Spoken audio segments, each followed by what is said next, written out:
check. Check 1, 2, 3. Check. Let's do a mic check. Let me know if you hear me. Please let me know.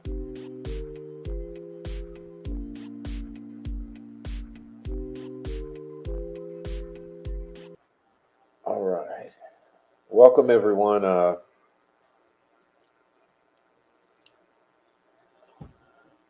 Good. The sound is good. It's been difficult. And I'm not feeling good today. So please, no sound problems. No sound problems.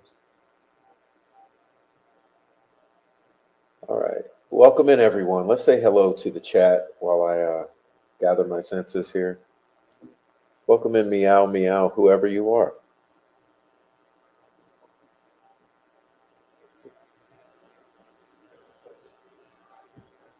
All right. Super early and you're driving. All right. Be careful driving and enjoy. K West says, hello again, meow. Prof just hit the hotel by airport, flying out to Malta in the morning, so just enough time to catch up another live. And I'm off YouTube until the 5th of next month. Jeez, brother. Jeez. Going to Malta.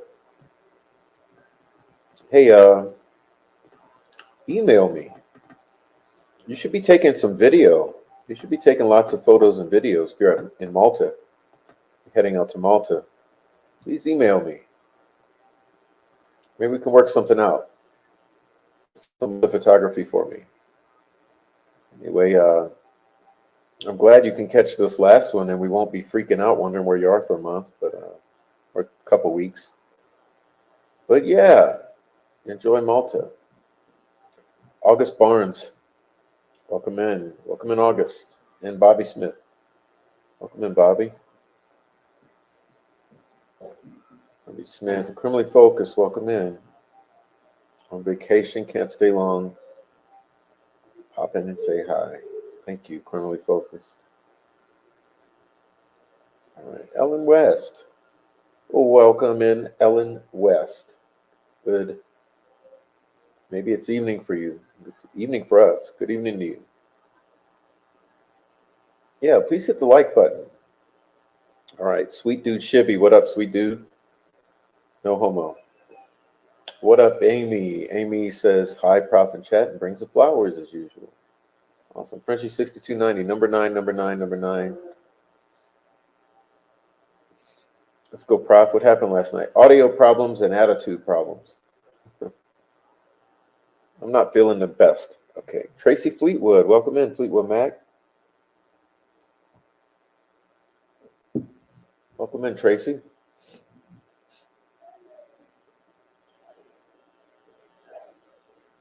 Give us some of that 2-pounder. Well, you know, the troll farm hated that phrase. Which is technically 1.7. Troll farm. What are you going to do?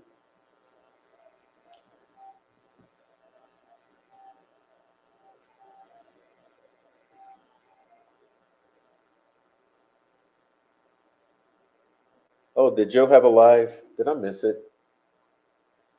Damn it. Did I miss a Joe live?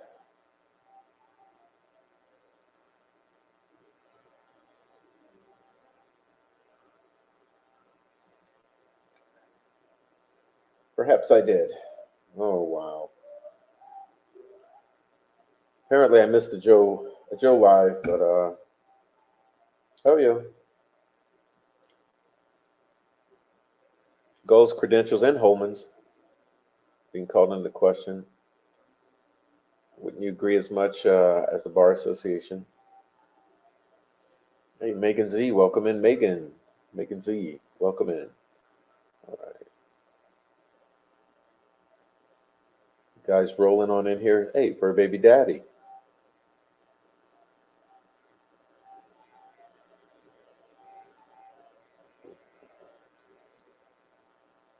Sweet Dude Shibby says, K West, we can handle all 2 pounds at once. We can't. No, we can't. Okay, someone named K. That's not suspicious at all. Find your theory about possible Sudafed link interesting? But wouldn't the store or CVS Corporation itself have noticed a much larger than normal sales volume? Nope. Everyone gets on my balls about that. But obviously, everyone has not researched CVS and the problems it had with regulation of sales of pseudoephedrine. And if you were to go to Google, do something as simple as a Google search with the terms CVS and pseudoephedrine, you will pull up lots of information, including information on several extremely large lawsuits where various states sued CVS for its lax controls over pseudoephedrine at a time when controls were in place. Well, it turns out CVS was one of the worst places and one of the last to get their shit together in terms of proper regulation of the sales or slipping out of the store of pseudoephedrine. You can knock on my nuts all you want, slander my name, call me ridiculous, kick me in the ass.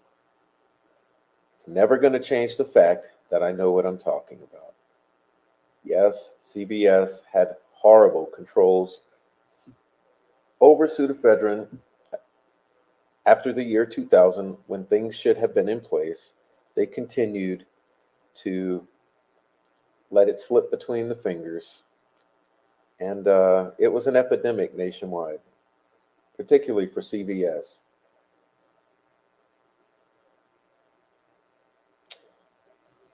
Does it mean that Richard Allen was doing that?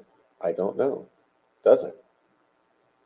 But the fact that little skank Jinx 13 went apeshit ballistic crazy on me, insanely so, the minute that I mentioned that possibility with Richard Allen, tells me that it's likely relevant. So, stank trolls, if you don't want people to understand what they should be looking at, maybe try to reel in those emotions a little and stop throwing up red flags when important things are mentioned that trigger you, because those things become the very red flags that we look closer at. So yes, pseudoephedrine was pouring out of CVS in the years leading up to the Delphi murders. And it's my assumption that it could be what ties Richard Allen to these people. We know that Skank 13 herself was grabbing Sudafed to bring to meth dealers or cooks. And it's very likely that many of the little smurfs in the area were also doing that. And it's also likely the little Richard Allen himself might have been handing it on out of the back door, so to speak. Do we know this? No. Are we speculating? Yes. Welcome in, Caroline Catastrophe. Nice name. Welcome in. Again.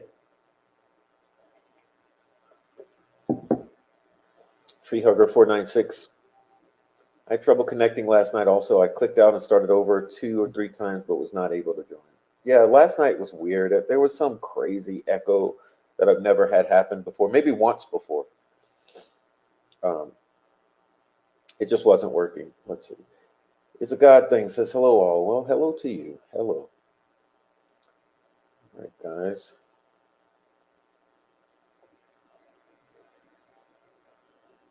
Yeah, send me an email, K West. Malta. What an extremely lucky man you are.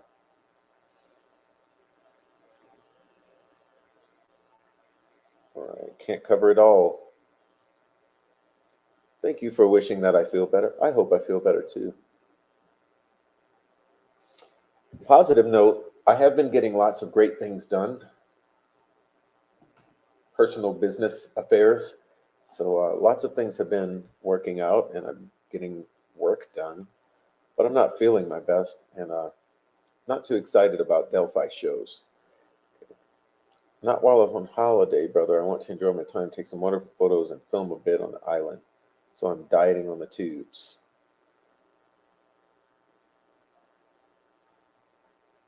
All right, guys. Hope you feel better. Thank you, Curtis. Curtis Hinkle. Welcome in. Yeah, Joe's live was informative. Oh, I'm sorry I missed it. I'll watch it after the show tonight. I'll watch it before bed. All right. CBS is horrible. Yeah, I'm not gonna lie. CBS is just. I hate going into CVS. Walgreens I can handle. I love a Walgreens. Not too bad. But CVS I can't stand. A lot of the worst in statistics. Sorry, I am far from suspicious. I'm just interested in like your explanation. Had no intention of insulting you. You're not insulting me. We've just dealt with so many trolls that a name like K is instantly suspicious, suspicion arising. Sweet Dude Shibby says, my grandfather came from Malta. Only thing I learned was pastizi. Hey, Lisa, welcome in, Lisa. Just wanted to know your perspective. I won't bother you anymore. No emotions, no red flags. Well, hopefully I answered your question. All right. Not until morning. I'm at the hotel by the airport, flying out in the morning, early flight, so it makes sense to be here on location. Good, that's good. You'll be ready early. Yeah, I'm not feeling the best. Not feeling the best. Criminally focused. Welcome in, Precascent. Hey, welcome in, Digital. Welcome in. Hey, welcome in, Pan. You guys all coming in at the same time. Where you been? You've been smoking weed out in the back. You guys coming in all suspicious, smelling and looking simultaneous. I can borrow those Daisy Dukes and roller skates until I feel better. Oh no. Oh man, it's too cold for that. We're getting down to 24 tonight. 24. We got snow. We got snow and 24 degrees. I mean, come on. Welcome in, Cindy.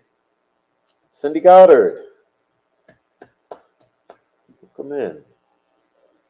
Oh, Precasset loves her CVS. Well, you can keep it. I'm a Walgreens guy. All right. So, Fur Baby Daddy says a bunch of people around here are coming down with that flu strain A. Oh, I hope it's not. I think I have something else going on, but I called the doctor this morning and begged for a specialist. Welcome in, Gambies. Welcome in. Oh, pastizis are Maltese pastries. Ooh. Well, bad for the sugar, but probably good for the taste buds. Okay. Weather looks decent for the week as well. I should get some great footage, Prof. I'll definitely email you on touchdown and run through where exactly I'm staying. Yeah, go to the island. Go to Central Malta. Go to the Star Fort, brother. The Star Fort. Okay, Montana. Welcome in, Montana. Welcome in. Everyone joining, everyone in the Lurker crew, please, everyone watching, join the chat. I can't do this show tonight. I'm not feeling well. But with you in the chat, I can do you. I can read the chat and we'll get to the end of the show if I just keep reading the chat. Let's do that. All right. Yeah, please join the chat. I'm back from the desert. It was chilly at night. I understand. I understand about that.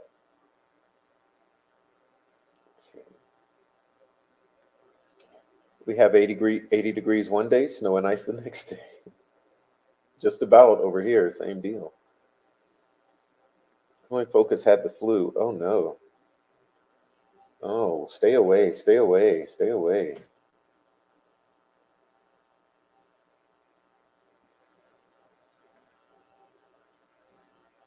All right. What's a quick synopsis of his live from last night? Is it a must watch?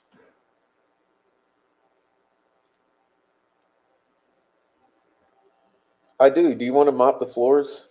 You want to wet mop the floors? Come on, come help me mop. I'll deal with that. Okay.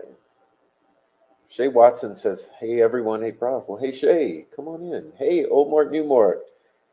You're my favorite, and welcome in, Old Mort, New Mort. Getting in here.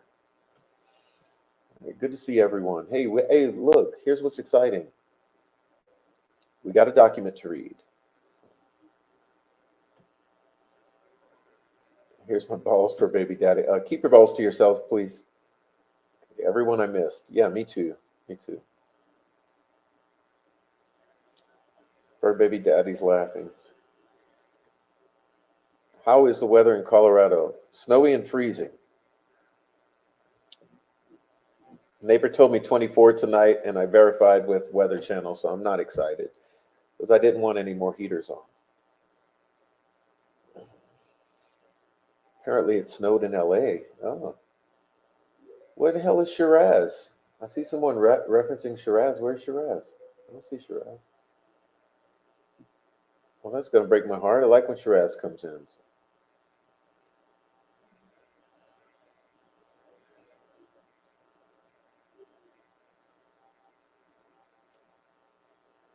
Oh,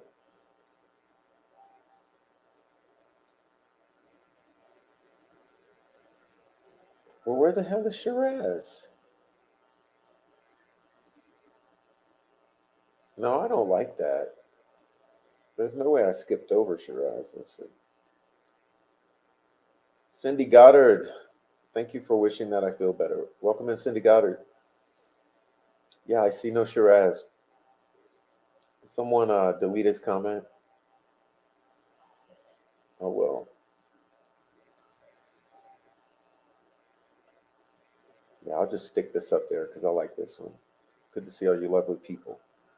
All right. Oh, you'll be back in town? Yay.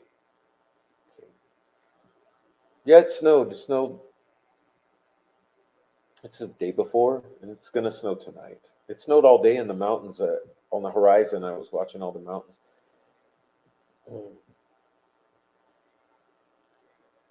I live in a valley, so all the mountains surround me.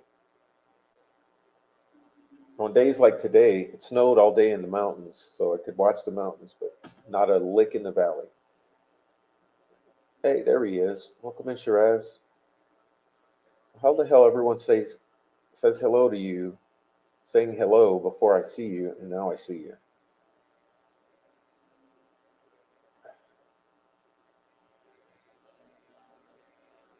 Okay, let's read the document. Yeah, we'll read it. I'm not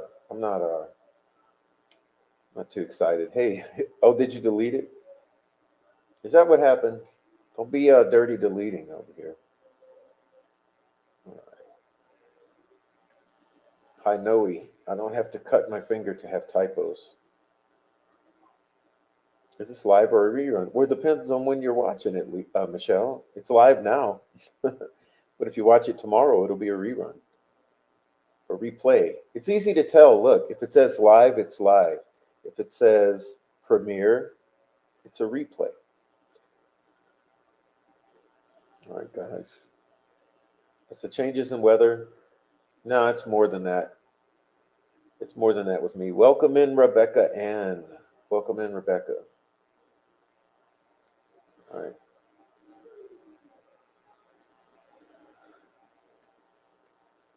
Channel in a chat last night, Jerry Holman left a message that Richard Allen is 100% guilty. How's that not breaking the gag order? Is he? I mean, you ask Ruckus Rocks, fucking Ruckus will say, oh, he's guilty. All of this talk of snow makes me want a Prof hoodie. Hey, go buy one. It's on the it's in the damn merch store. I got some Prof hoodies. I need one too. I haven't bought one. Cindy Goddard said, I'm seriously considering a job offer in Colorado, but I don't know if I have another move in me. Moved back from Virginia to Albuquerque during COVID. Hey, move to Colorado, but move into the mountains. Move into the mountains. Okay. I swear I look away from chat for one moment. All right. Let's go, trolls. Well, there's one in here. Okay, everyone, guess who the troll is in here? We got a troll in here. Have you caught her yet? You figured it out? There's a troll in here. For sure it's breaking a gag order, and I don't know if I would trust what's being told. No, I don't trust shit. I mean, I don't even trust any of you. I trust none of the YouTubers, none of the friends, none of the creators. I trust no one.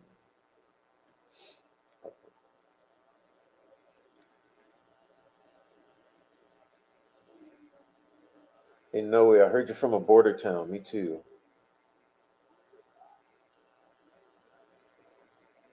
All right. So I think we did good. Okay. So give me a moment. I'll pull this up.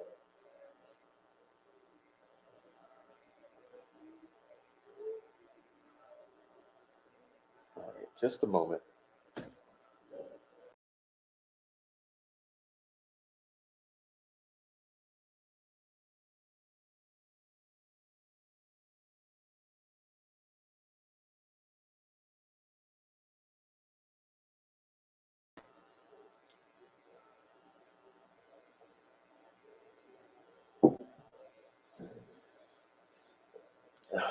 Okay.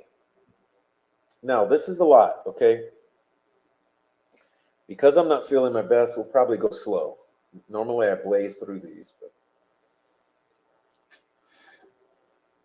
probably will take me a minute. All right.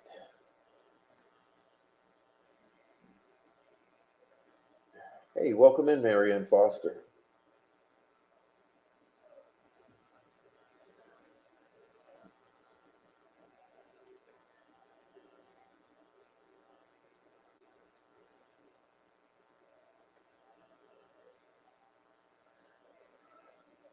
All right, can you please bear with me when I don't feel well to try to read?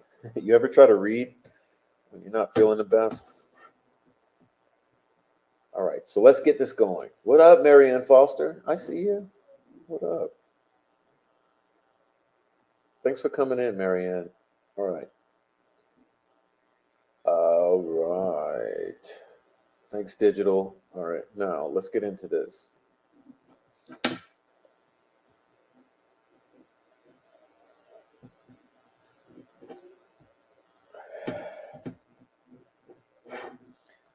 Now, look, because I don't feel like going on many tangents today, I'll just try to interject where appropriate, if I have anything to say at all. Welcome in, Lee Cardell. Welcome in, Lee. What up, Lee? Where you been? Welcome in, Creed. Kenneth. Welcome in, Kenneth. Lee and Kenneth. Thanks for coming in last minute. All right. All right, guys. Here we go. Look, this is a post-hearing memorandum. I mean, I read all the shit, right? There's so many filings past since Friday and today.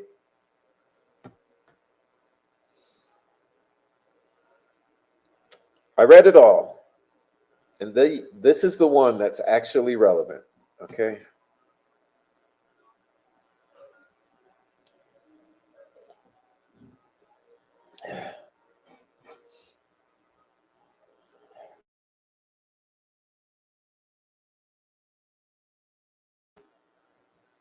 Okay, as previously argued by the defense, the entire process for pursuing indirect contempt was defective. I mean, that's pretty much a one-liner right there, right? That's a one-liner.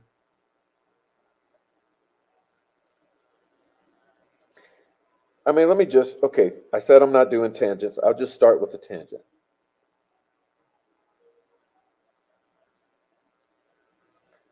What the fuck is going on here? It's obvious that the whole contempt thing is bullshit, right? I mean, are we gonna kid ourselves here that Erskine did not leak photos in 2017? Okay, raise your hand in the chat. How many people are aware that David Erskine leaked in 2017? I'll wait.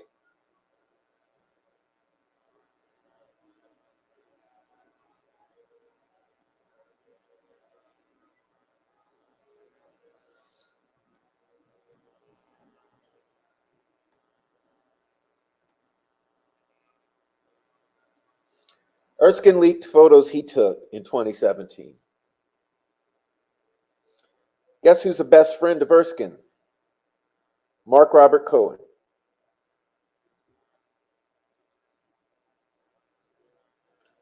Woodhouse leaked in December of 22. Guess who's a friend of Woodhouse? Mark Robert Cohen.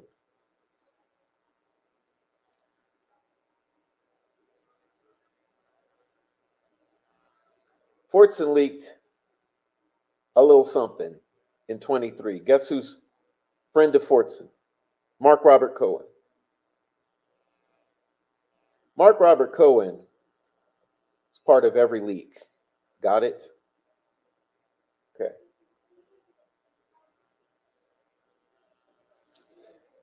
Should the court reconsider that argument, the defense would offer some additional authority. Acts of an indirect contempt, on the other hand, are those, quote, which undermine the activities of the court that fail to satisfy one of the direct contempt requirements. Indirect contempt proceedings require appointment of a special judge and an array of due process protections, including notice and an opportunity to be heard. State's Exhibit 1 was the press release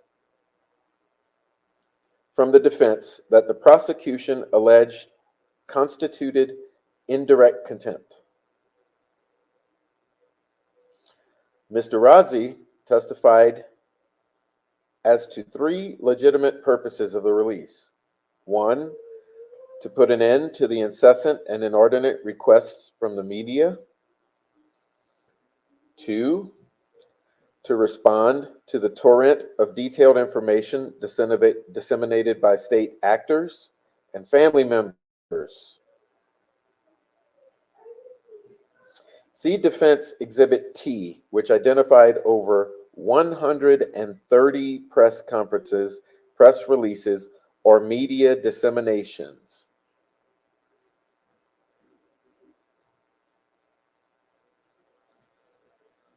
And three, generate tips to assist with the defense of Mr. Allen, of which there were many that were very useful. Okay, so let's recall those three legitimate purposes of the press release, allegedly. Put an end to the incessant and inordinate requests from the media. So that's a legitimate purpose of a press release. Respond to the torrent of detailed information disseminated by state actors and family members. See Defense Exhibit T. Now, I would like to see that. Have any of you seen this Defense Exhibit T? And three, generate tips to assist with the defense of Mr. Allen, of which there were many that were very useful. It bears repeating that the press release did not violate any existing court order. Mr. Slick Nick McClelland represented to the court that the gag order was issued December 1st, 2022. The court accepted his representation when taking judicial notice until the defense challenged it. Both then conceded it was issued December 2nd, 2022.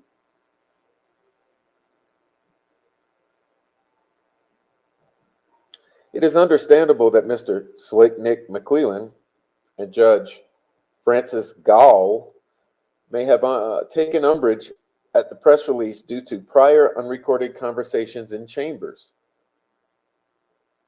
However, the contempt power does not lie to soothe the wounded sensibilities of a judge.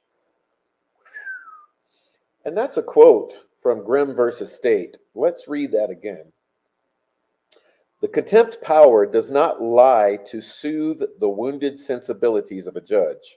Grimm versus State. I mean, this is laying the smack down. I'm sorry, this is laying the smack down. Hennessy often does that. States Exhibit 2 was the attachment to the accidentally misdirected email to Brandon Woodhouse. It was a thumb drive map. Mr. Slick Nick McClellan complained that it contained names. It did contain names, but that was necessary to be able to identify what was where on the thumb drive. It was nothing more than a discovery organizational outline. There was nothing in that outline that identified any substance of interviews or conversations with the persons named or any other substance at all. Yes, I agree with that. If you had seen that outline, which I recommend you look at, it's nothing. It's really nothing.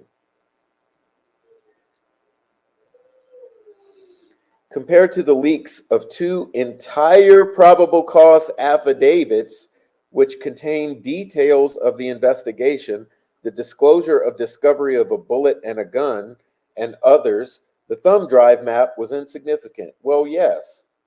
Okay, but hey, let's not forget.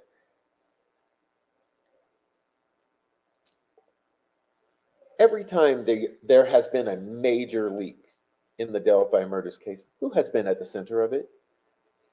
Murder Sheet Podcast?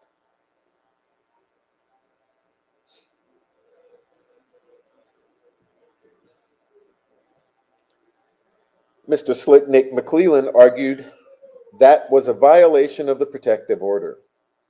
First, it was not disseminated. The definition of disseminate is to spread widely. That email was sent to one single person who was an unintended recipient. Again, factual.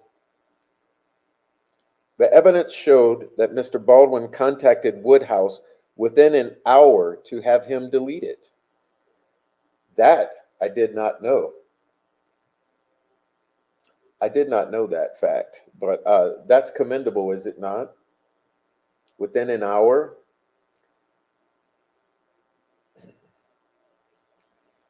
Second, Mr. Razi testified concerning an in-chambers conversation where the protective order was intended to prohibit public disclosure through media outlets. His testimony was not contradicted. Okay, so here we have an argument that it was not in violation of the protective order because it was not disseminated, which means spread widely. Firstly, it was only accidentally sent to Mr. Woodhouse, and within an hour, Mr. Baldwin contacted Woodhouse and asked him to delete it. Secondly, Mr. Razi testified concerning an in-chambers conversation where the protective order was intended to prohibit public disclosure through media outlets. Well, Mr. Woodhouse is not a media outlet. And Razi's testimony was not contradicted. Okay. Yeah, within an hour. Is that not considered responsible and professional conduct to say, oh, no, we have mistakenly, and it's pretty clear it was mistakenly. That's another thing. I guess I am doing a tangent, taking a tangent here. But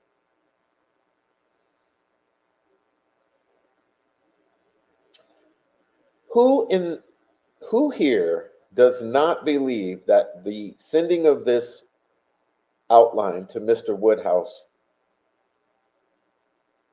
was not accidental? Because the way it's being pursued here and the way it's been argued by some of these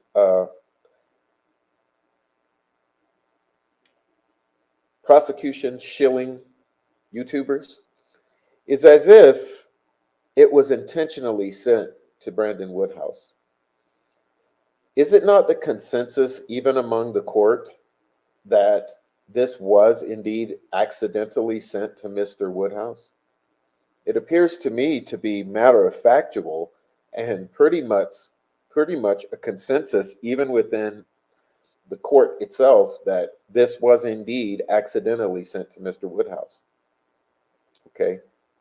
Secondly, within an hour, Mr. Woodhouse was contacted and asked to delete it and informed that it was accidentally sent. So, I mean, so not only is it not disseminated, spread widely through media outlets, but it was indeed accidental and was indeed followed up within an hour to ask to delete. It was Mr. Woodhouse who did the wrong thing and went on to YouTube and blabbed about it. Right? State's Exhibit 3 was a discovery receipt that was not admitted. State Exhibit 4 was the email string between Messrs. McClellan, Baldwin-Rozzi, and Judge Gull concerning the leaks and ensuing investigation. Remember, we read those emails. Mr. Baldwin and Mr. Rozzi cooperated fully and without delay. They were open, honest, and complete in their communications to investigators and the court. I believe so. I read the emails. They seem to be normal, fair. Matter of fact, we should try to dig those up and read them later. State's Exhibit 5 consisted of 5 pictures which the state alleged were disseminated by Fortson after having received them from Westerman. Sergeant Holman testified that he believed, in quotes, he had seen them at a deposition. Mr. Rozzi testified that he reviewed the deposition exhibits and compared them to the 5 photographs rather than rely on memory alone. He then testified without contradiction that 2 of the photos were not created or used by the defense. Thus, those 2 could not have come from Westerman. To the extent that they may have come from Fortson, he had many other sources. I'm sorry for messing that up. I'm not feeling well. Let's start over again.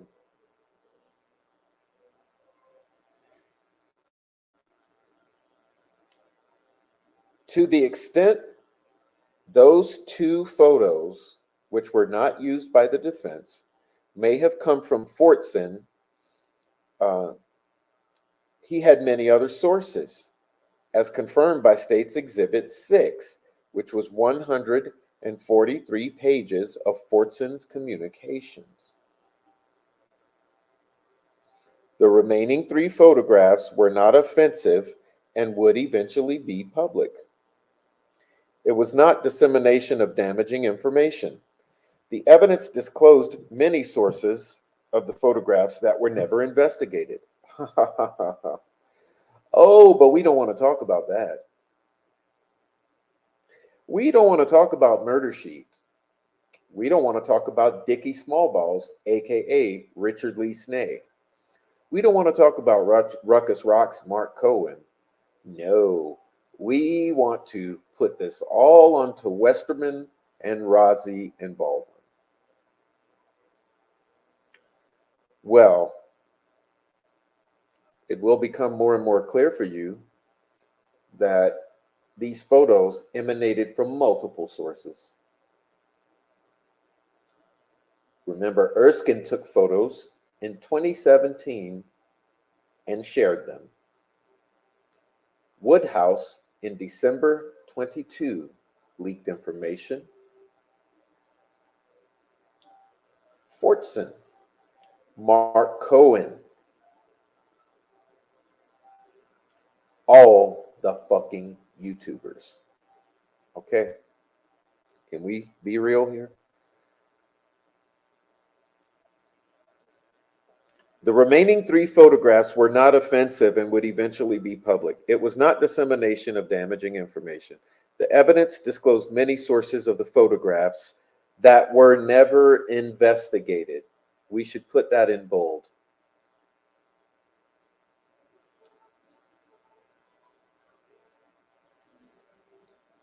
What would investigation mean?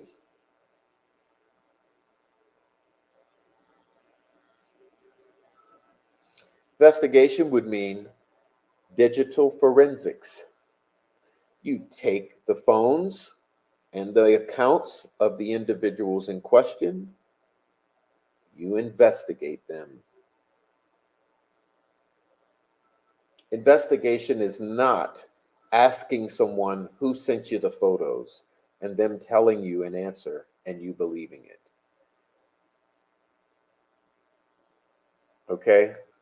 So when it comes to Kyra De Bruyne, Richard Snay, and the others, you don't believe a damn word they say. Murder sheet. If you were to believe a damn word they say, you would be an idiot and not an investigator.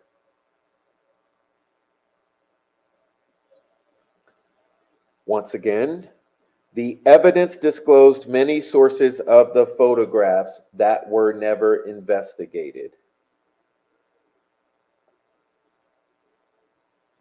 The most egregious leak was the detailed probable cause affidavit to search Logan's property. Oh, at least we forget about that one. Sergeant Holman testified he asked Barbara where she got, and she said from Logan. However, he also testified the search warrant affidavit is never left with the person, just a copy of the search warrant. Makes sense, doesn't it? Thus, Barbara's statement had to be false. Barbara, did you lie? The affidavit also had murder sheet overlaid on every page. Oh, what are the odds? What are the odds that murder sheet was involved in some way in every fucking leak we have seen in this case? Sergeant Holman never asked the murder sheet people about it, who we affectionately term Shrek and Fiona, and never did any further investigation as to the source. Well, you remember how wonderful that PCA is. It's referred to as the FBI Nicole Robertson warrant. And you know what about it? It's the one that gives a different place and a different time. Yeah, it's crucial. It's crucial. Nicole Robertson wrote that PCA, which gives us approximately 1 p.m. as the time of alleged arrival near the intersection of 575 and 300, which is not at the Mears lot. I mean, who are we fucking fooling in this case? I am so sick of this case. Do you wonder why I don't want to talk about this Delphi case anymore? Who are we fucking fooling and kidding here?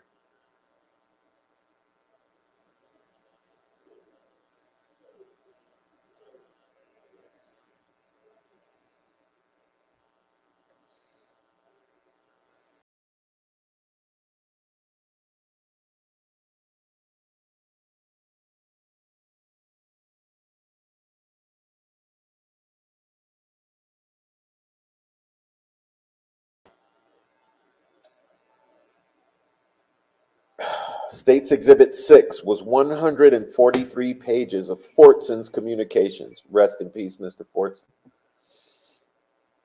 The state had previously provided undersigned counsel 145 pages.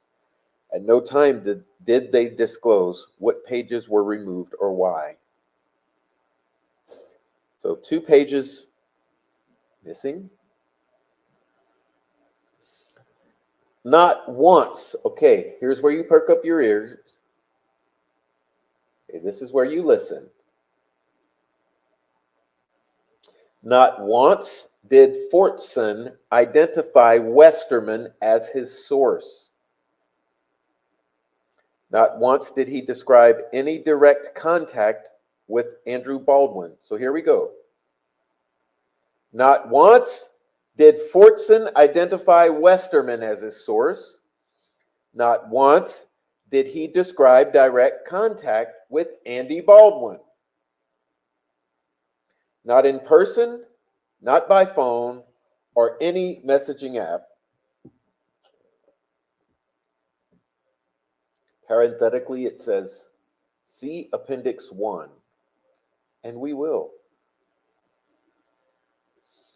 The state argued that Fortson saying he was going to Franklin somehow connected Fortson to Baldwin because his office was in Franklin. That is an unsupported leap in logic. There was no evidence that Fortson actually went to Franklin, and there was no mention of Andy Baldwin regarding his trip to Franklin. The state ignored Westerman's ties to Franklin.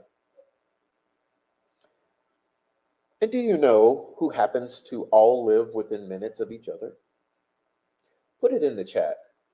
Put it in the chat. I'll give you a hint. Murder sheet. Put it in the chat. Who lives near murder sheet? Within simple minutes, single digit minutes of murder sheet. Put it in the chat.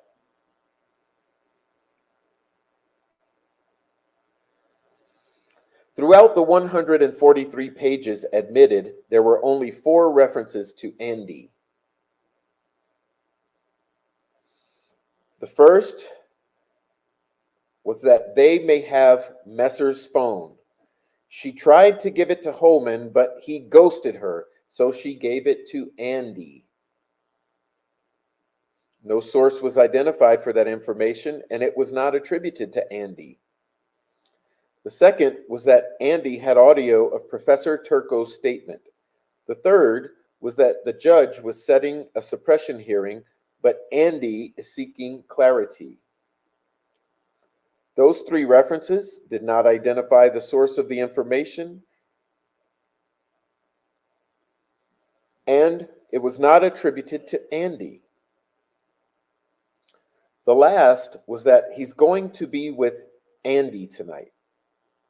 There's no identification of who he is or what they might be meeting about. There was no evidence of any meeting. Again, he did not identify any source for his alleged information. State's Exhibit 7 was Andy Baldwin's email to Judge Gull copying all the other attorneys. He began by saying, "We want the leaker caught." He related what he knew as of October 9, 2023. This is a mere week after the massive leak. Okay? Regarding the photographs and other leaks, he ended with the suggestion that the FBI Who suggested that the FBI should investigate? Andy Baldwin?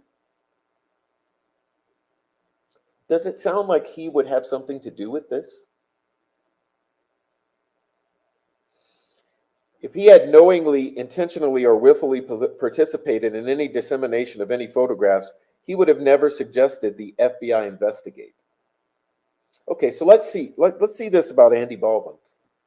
He mistakenly emails Woodhouse, and within an hour contacts Woodhouse to say, "Come on, delete it."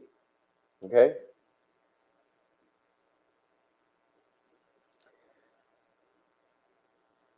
He emails the judge, copies all the attorneys, and says, "We want the leaker caught."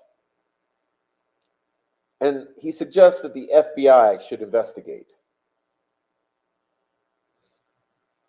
State's Exhibit 8 is Mr. Razi's letter to Judge Gull, consisting of 7 pages. He disclosed all that he knew about the leak and reported other more sensitive and damaging leaks for the court's consideration.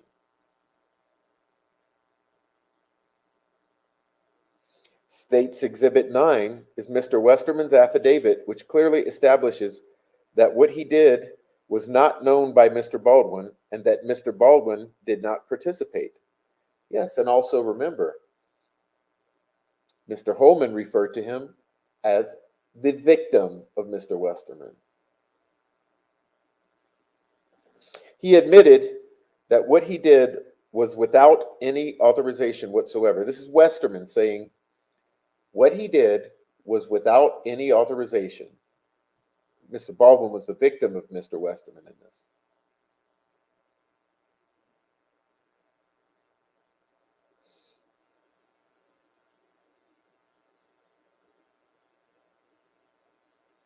State's Exhibit 10 consists of 20 pages of back and forth messages between Mr. Baldwin and an unidentified person.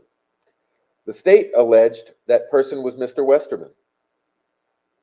That exhibit was admitted over objection because it contained Mr. Baldwin's mental impressions and work product and failed to identify the other participant. Mr. Slick Nick McClellan read that exchange with advanced knowledge that it was communications regarding consultation on the case. He never should have read it. Mr. Rozzi testified about an in-chambers meeting with Judge Gall, Brad Rozzi, Andrew Baldwin, Nick McClellan, and perhaps one other prosecutor involved in the case early on. Mr. Rozzi testified that during that meeting, Judge Gall clarified that the parties could share information and brainstorm with anyone. That the intention of the gag order was only to prevent the parties from holding press conferences, sending out future press releases, and conducting interviews with the media. So this is an in-chambers meeting with the judge, the defense, and prosecutor, in which the judge clarifies that the parties could share information or brainstorm with anyone, and the intention of the gag order was only to prevent the parties from holding press conferences, sending out press releases, and conducting interviews with the media. That sounds like a whole bunch of press relevancy, doesn't it?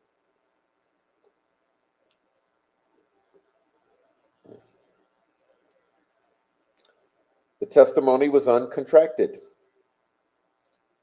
The defense tried to call Mr. Slick Nick McClellan as a witness, but the court would not allow it. He had the opportunity to cross-examine Mr. Rozzi regarding about that conversation, but did not. Well, that's strange. His name is misspelled and it's some weird syntax there, but the court cannot rely upon its own memory without being a witness, which would relate back to the defense's request for recusal. Mr. Baldwin's communications with Westerman and sharing of his Frank's memorandum with him and others for critique is exactly what was contemplated. The prosecution's allegation that Mr. Baldwin's discussions with Mr. Westerman violated the gag order is unfounded and not supported by the evidence. I mean,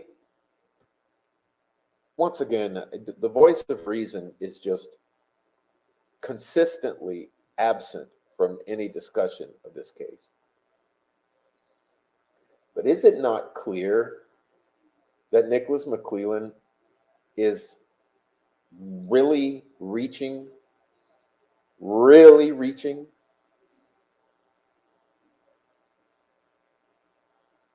in all of these allegations with every single filing?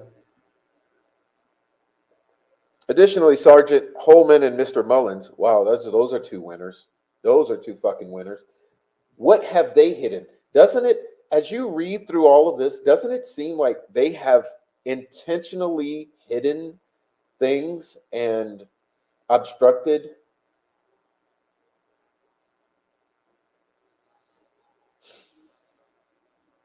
Sergeant Holman and Mr. Mullins testified that they were aware that Mr. McClellan was exchanging information with Gary Bodette, the most prodigious leaker of all.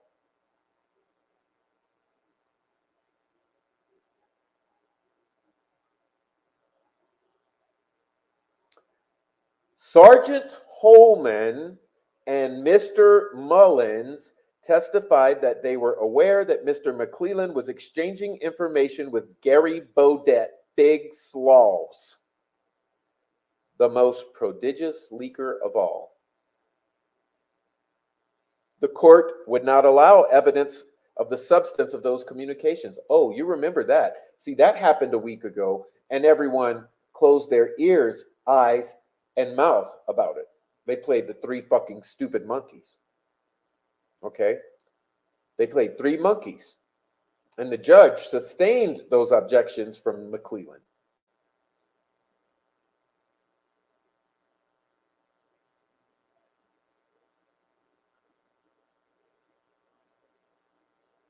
I would remind you that a lot of that has been made public on the YouTube streets.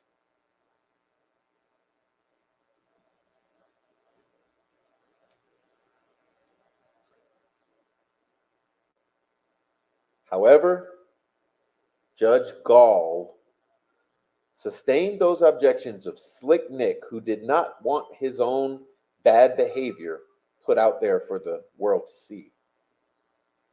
It is therefore not known what information Slick Nick disclosed to old Fig Sauls.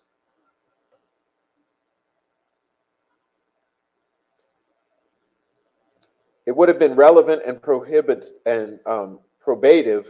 as to whether Mr. Baldwin's discussions with Westerman were prohibited by any rule or order, or were inappropriate in any manner. If Mr. Baldwin is to be held in contempt, Mr. McClellan should face scrutiny as well.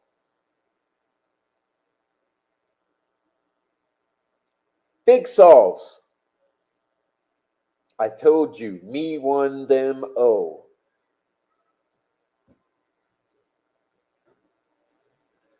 So why is not Mr. McClellan facing any scrutiny? If Mr. Baldwin can be charged and found with contempt of court for misdirecting an email or for being the victim of Mr. Westerman, then why shouldn't Mr. McClellan face the same scrutiny for his improper communications with Fig Sauls and his group? Remember, Mr. Fig Sauls is not just an individual. Mr. Fig Sauls had a group of hackers and PIs working with him.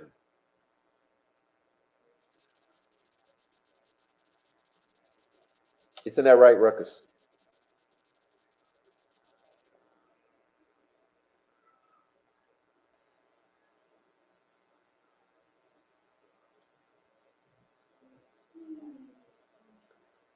Attorneys with combined criminal defense experience of 120 years testified that they would routinely consult with both lawyers and non-lawyers about the evidence in a case during trial preparation. They said it was all crucial to trial preparation and explained why. Those lawyers testified as to sending and receiving misdirected emails.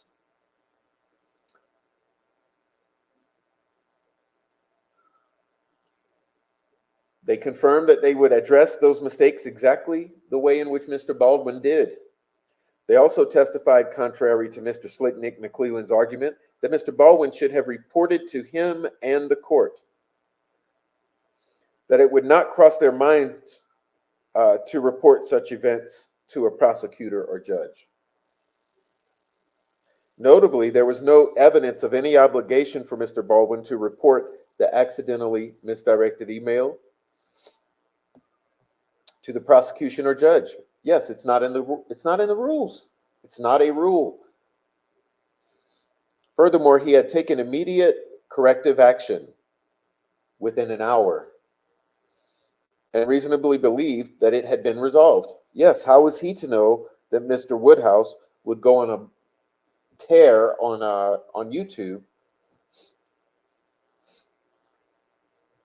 And need I remind you, in the text messages that Mr. Woodhouse shared, who was the other person in that line of communication?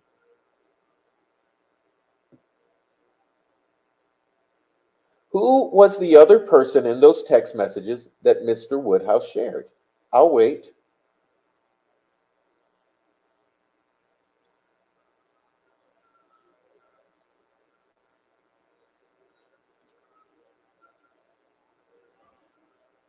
Mark Robert Cohen. Oh, what are the odds? What are the odds? So Mark Robert Cohen sucking up to David Erskine, who took photos and leaked them in 2017, sucking up to Brandon Woodhouse, who leaked in 2022, and sucking up to Robert Fortson and others, and Murder Sheet.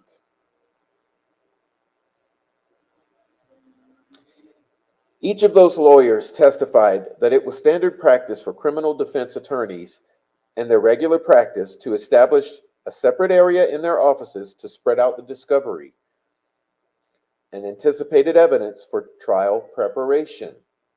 They had never thought to secure the area because they never expected a betrayal like Mr. Baldwin suffered. No one expects to be betrayed. 8 additional experienced criminal defense attorneys echoed the testifying lawyers with affidavits that were not admitted.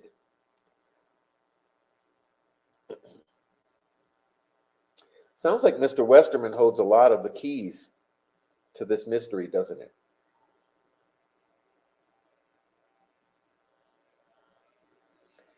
Doesn't it make sense that the troll farm went to extreme lengths to protect and deflect from Mr. Cohen? Oh, how soon do we forget the lengths that they went to protect and deflect from Mr. Cohen?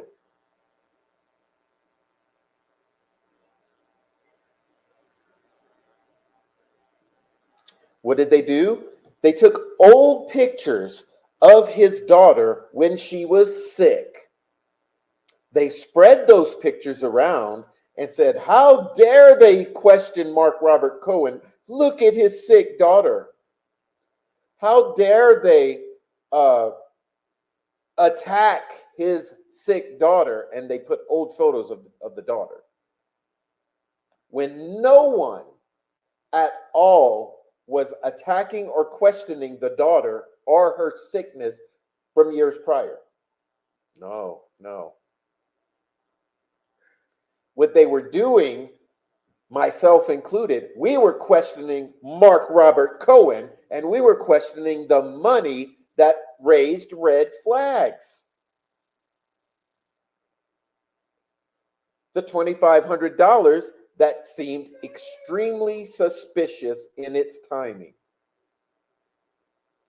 Tax-free donation pathways. Oh, but they went to great lengths to protect and deflect Mark Robert Cohen. But it sounds like Mark Robert Cohen and Mitchell Westerman are exactly who hold the answers to all of this.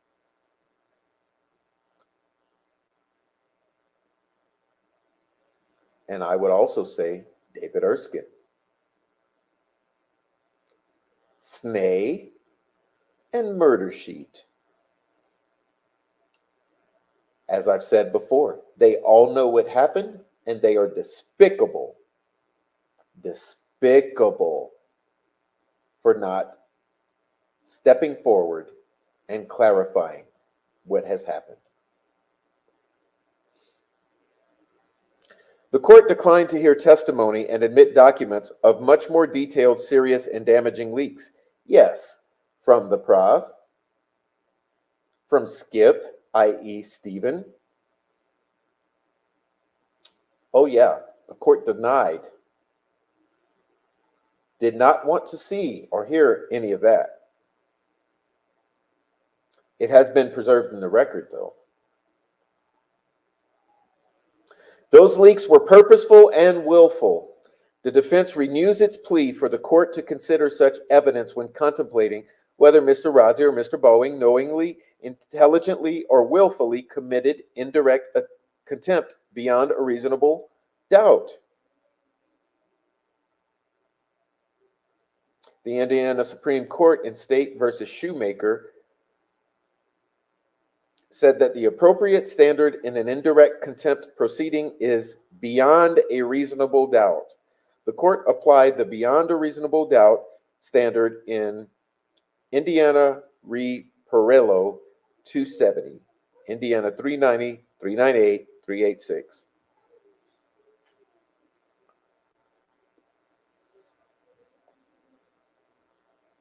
Now,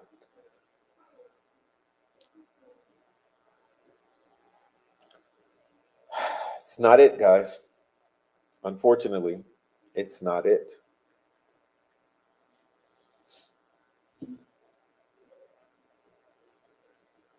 It's not it yet.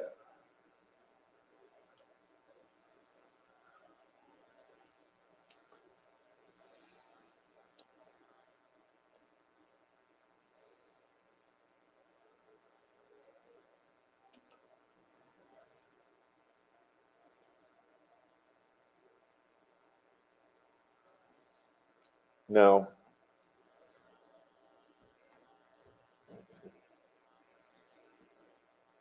this is the appendix that is attached to this memorandum. Okay. This is a conversation, or these are points from the communications. Okay. So what is this we're going to look at? This appendix are points or bullet points from the communications between Mark Robert Cohen and Robert Fortson.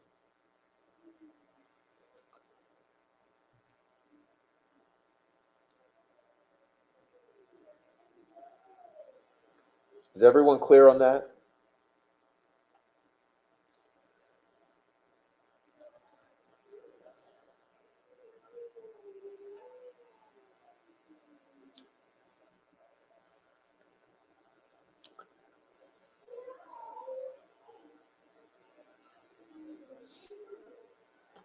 We'll go quickly because it's not a lot here. Okay, it's not a lot here.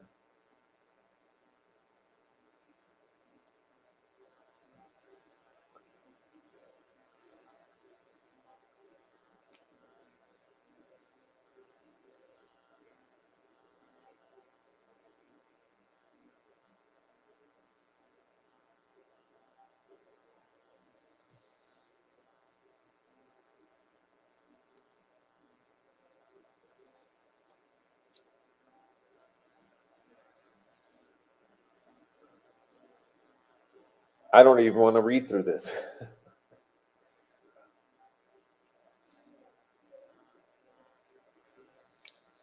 These are communication points between Mark Robert Cohen and Mr.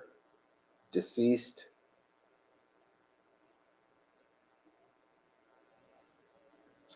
Robert Fortson.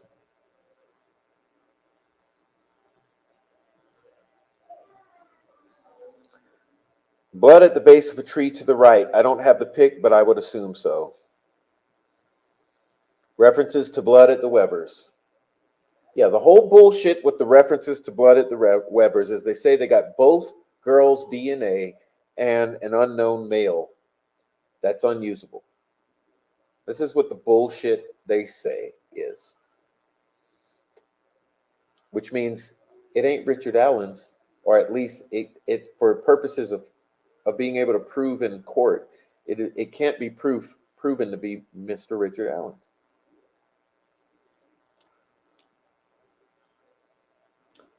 3, that EOA channel has some real potential cult victims in his comments. I don't see what the point of all this shit is, but I'll go quickly through it. Robert Lindsay is mentioned. If want more Odin stuff, Gabe Ellis, Eric Williams, Dustin Prater, Tyler French. That's interesting, isn't it? Is that Kokomo crew or people connected to Odin suspects? Prater can be connected to Westfall.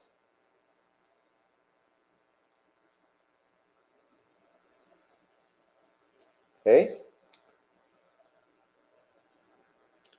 Let's start that over. If you want more Odin stuff, Gabe Ellis, Eric Williams, Dustin Prater, Tyler French. Is that Kokomo crew or people connected to Odin suspects? Prater can be connected to Westfall. Oh, yeah. Reference to Crime Night. Reference to Jeff Stankard. Reference to Defense got the girl's phone records. Good stuff.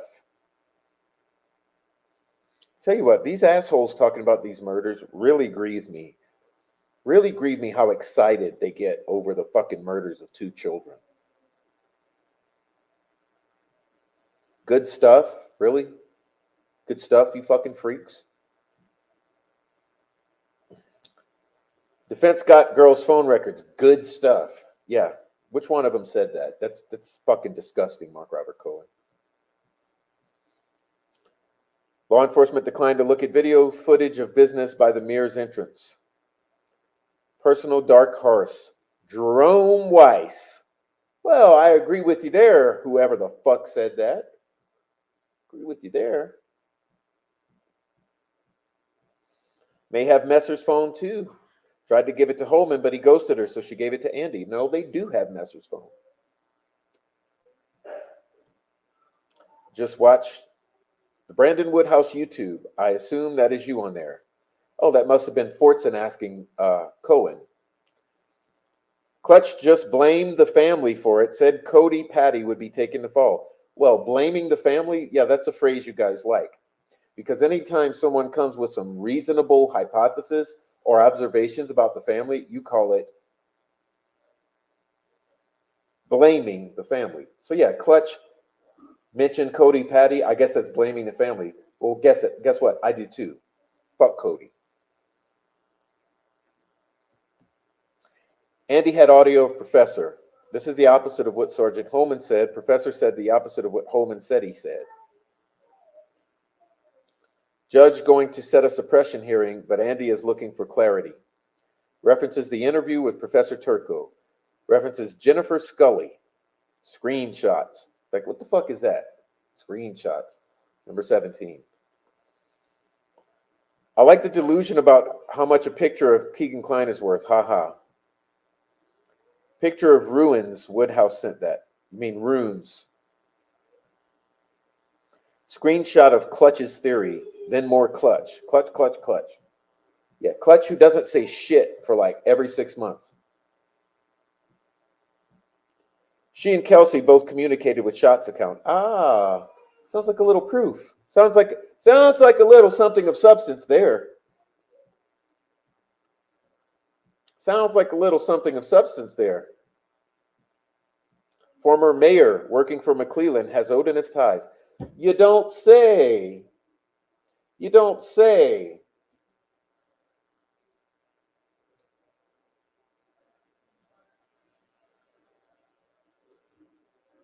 Our former mayor, who no one can fucking stand, Evans, Odinist ties.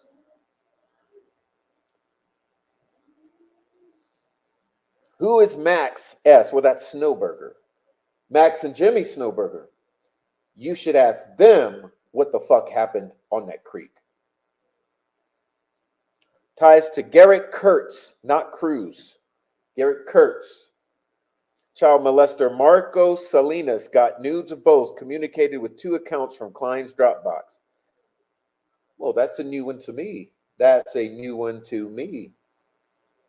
Where are these guys getting this information? Rachel Yancey, Libby wanted Max. Max wanted Abby. Facebook of classmates of Liberty and Abigail.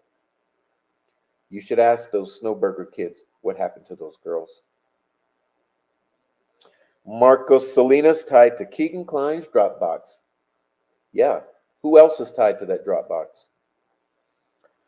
Rocks at the CVS. Salinas has ties to Allen to CSAM according to Russ. References Snowburger getting nudes.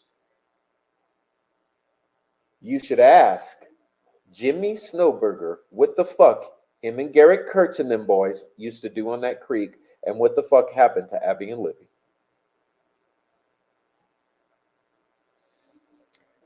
References Hannah Rosto and Elliot Guy. Screenshot Keegan Klein. Side by side of sketches. Fence has never made such an exhibit. References Joe Lewis as Jive. Shared with one other person. You and only one saw the crime scene. Hood up? Yes. Kelsey's boyfriend? Yes. Oh, Kelsey's boyfriend.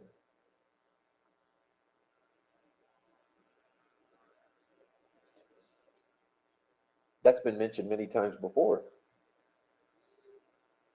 5:55 was there around 11 to 11:30. What is that? Family in Delphi, the Rainies. Kelsey, Chase, and Bree, lawyer up, joins Air Force, left town. Bree's account, listen to what she says. Brandon Woodhouse, stuff, give you more cover. Ban me in JFJ because of Patch's conversation with Indy Clown. Driving home, thinking supposed to go to Franklin this weekend. Want Nick to stop hiding shit. Want people to stop running their mouths over shit they don't know. Picture of F tree.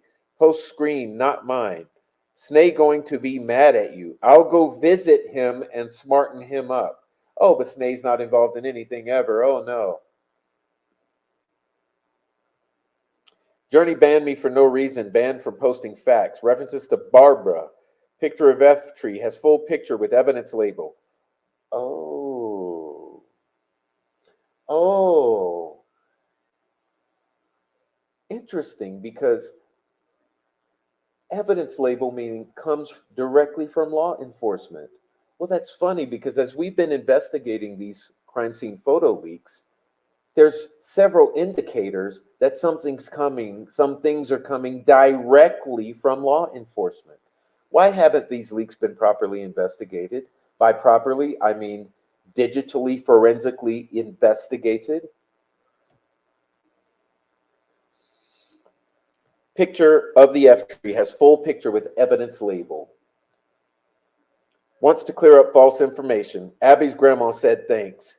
Screenshot of screenshot printed on paper, then cropped. 3/20/18 stuff.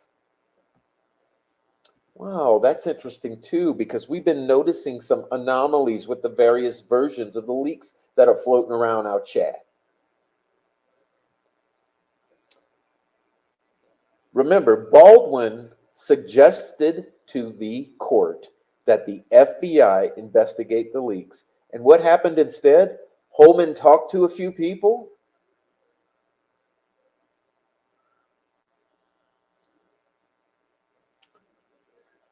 References Woodhouse video, references Chastity Gerald. Message from Holman where he contacts Woodhouse. Got more coming. Yeah, well, I told you. Mark Robert Cohen and Woodhouse, little two peas in a pod. Just like David Erskine, just like Murder Sheet, just like Rick Snay, just like Tommy Frost. Oh yeah, Cohen. Rich. It's rich. The lengths they went to protect and deflect Cohen are astonishing. Wonder why. Told no rocks about everything. Elvis Field duped by Mike Thomas. He's going to be with Andy tonight, talking about me going down Saturday. You and Brandon and these guys. Another source, Kelsey. References Doug Rice, Jerica, and Anna Evans. Rayleigh told Mary picture of Duval. Drake French saw. Drake French. They are implying the leak of the photos of the bodies. I don't know. Someone sent them to me. Not sure what Matt is implying. Did someone tell him they saw them? Did someone show someone else? I just don't know. My wife just left me. Mark, talk to me, please. He says this right before killing himself, the days before. He also repeatedly calls and reaches out to Mark, who doesn't have the balls to pick that phone up. Sketches confidential, rather not from me. Assume under gag order, shared with one other. You are only one. Saw CS hood up. Nick drunk at bar. Oh, interesting that a year ago I had someone sell. We'll talk about that later. Nick drunk at the bar. What if I told you I knew someone? My cousin was there. Derek, Nick said Cody Patty should be worried. Hold on. Let's go back to number 12. Clutch just blamed the family, said Cody Patty would be taking the fall. Nick drunk at bar. My cousin was there. Derek. Nick said Cody Patty should be worried. I know he does blow too. Interesting, because why did someone reach out to me a year ago telling me about selling him? Something like that.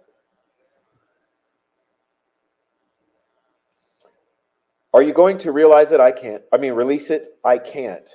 It is obvious pictures of this stuff and not originals. BG was Carl Abbott.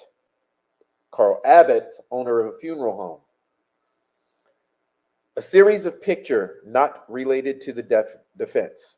A series of pictures. Anyway, so what is the value of this?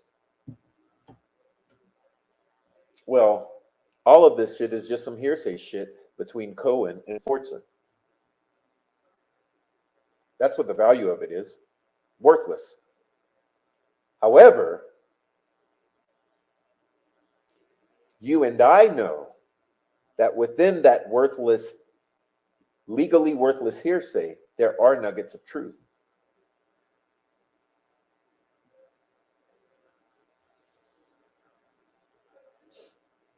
You and I know that within these 70 hearsay points between Fortson and Cohen, there are some nuggets of truth.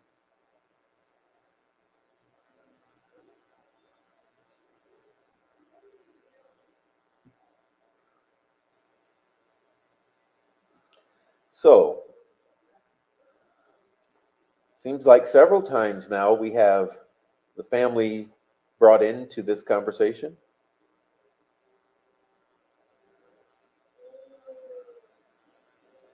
But remember how the mere mention of family so easily becomes family blaming. The mere mention of a family member becomes blaming the family.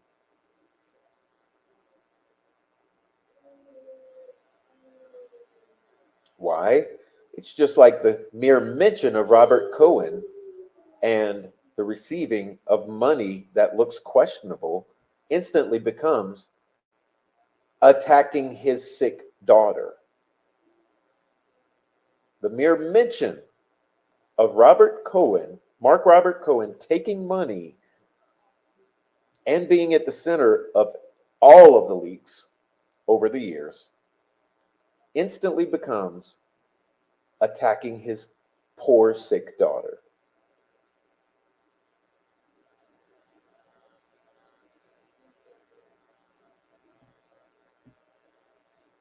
Like I said, there are more documents that we could be reading over, and we may, but these two were the most pertinent, I thought. Unfortunately, it seems that everything that that Nick McClelland files is just completely reaching and trying to pull some slick shit, and basically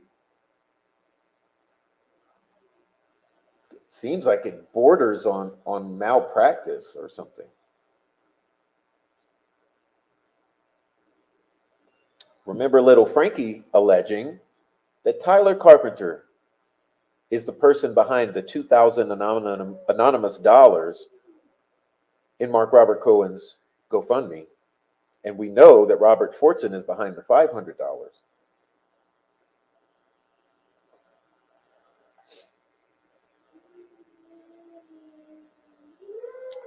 Why is it that the troll farm seems to have themselves firmly implanted in the center of all of this? Why is it?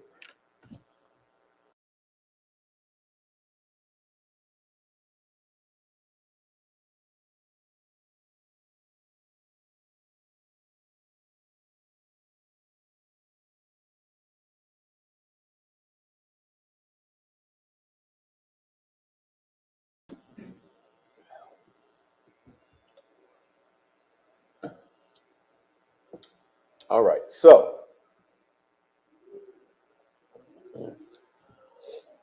let's go ahead and try to address the chat now. And I told you I don't feel very good. I'm pretty damn tired and exhausted. Let's back this chat up some. Take a look at some comments, and then we'll get out of here early because I feel sick. I'll be downright honest with you. All right, let's see.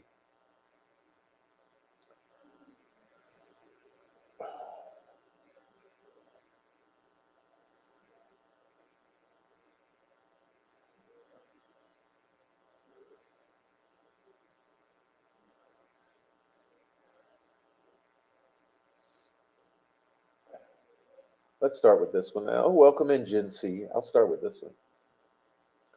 Welcome in, Gen C. Yes, it is a lovely evening. It is. And welcome in. All right. Bobby Smith says, at least 3 leaks. David Erskine, 2017. Brandon Woodhouse, 2022. Robert Fortson, 2023. Others along the way. Mark Robert Cohen tied to every single one of them. Oh yeah. A whole lot of murder sheet too. It's kind of like let's make a little gumbo. In the mix, we're going to throw Robert Fortson, Mark Robert Cohen, murder sheet, Brandon Woodhouse, David Erskine, Rick Snay, Mitch Westerman. Starting to sound like a gumbo of leaks, doesn't it? Any of that sound like Baldwin giving out information to the media, which is what the protective order, gag order was? I don't believe any of that is Baldwin handing out or Rozzi handing out to the media information.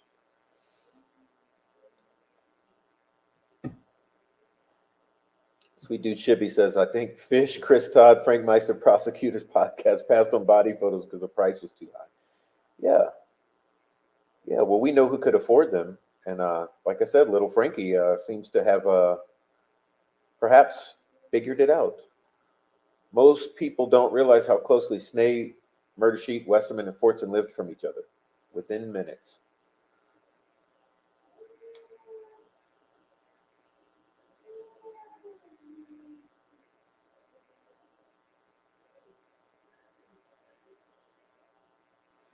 Yeah, within minutes. I have Delphi. Yeah, that's what I'm feeling like lately. It's really what I'm feeling like. Or Delphimentia. All right. Thank you guys for participating. Hey, welcome in Mike Cunningham. Mikey, what up? Welcome on in. Gary Bodette. Yes, the most prodigious leaker, according to this document. Big Slavs. I just hate saying it. I hate saying his name. I told you, me one, them zero. Yeah, very mature because it's all a fucking game, right? It's all a game with you guys. It's all a fucking game.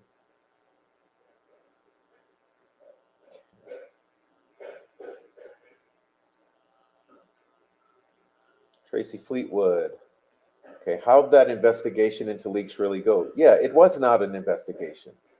That's the thing. Like, if they wanted it solved, they would have actually investigated.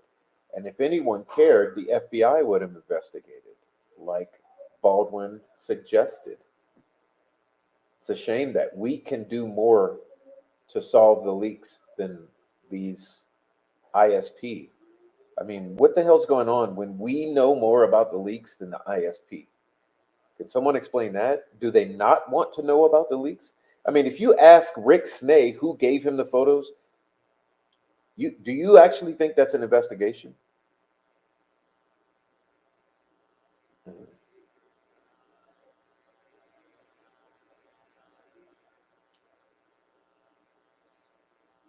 Did someone hire Fig like they hired Little Frankie? Lambert Co., welcome in.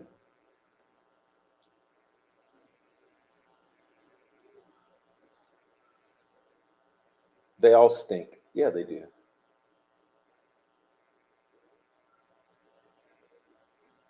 Diamond Eyes, I lurk everywhere because I want to know who starts some of the crap, and I have commented in a couple of Snake chats, but not about, but mostly responding to other chatters. It's the Indiana swamp. Thank you, Diamond Eyes, for making me laugh. Thank you.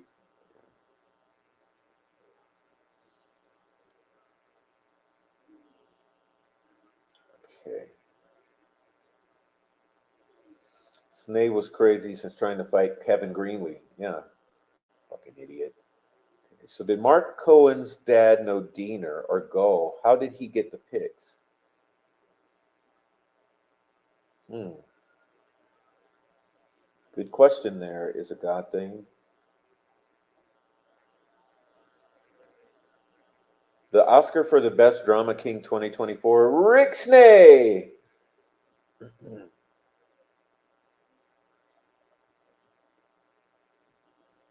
Yes, maybe Mike's answering it. Rick Snay. Mark Robert Cohen is at minimum a CI. I think he works for the bad actors. I mean, he's obviously doing bad actor work. Okay. I was totally unaware, Diamond Eyes. Where and when did she slam Joao? And likewise, you. Just like to know who, what, when, where. Oh, yeah, Diamond Eyes. Fill us in. Fill us in. Mhm.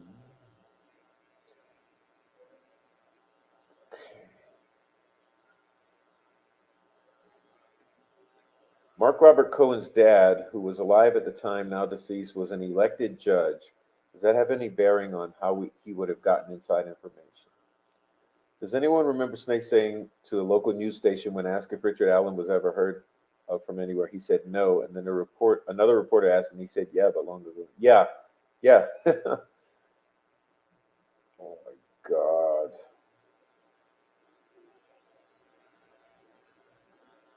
That's a guy I'd rather not ever talk about. I wish he'd leave me the fuck alone. Thanks, Diamond Eyes. I'll be casting a beady eye over that after treating people accordingly. Thank you, K West. Go check that out. I need to know. Please report back. Um,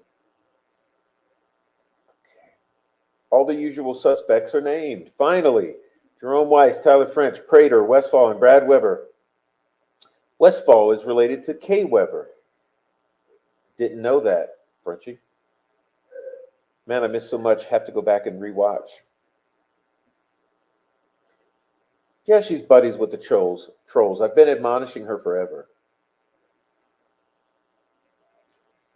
PCA is a problem, I believe, but my opinion is there's big falsehoods in the PCA. In which one? In all of them. Okay. Looking likely she's delving into reindeer games, ladies. All we need are Pat Brown, Julian Powell, and Gabe Ellis. Prater was Derek German's meth cook.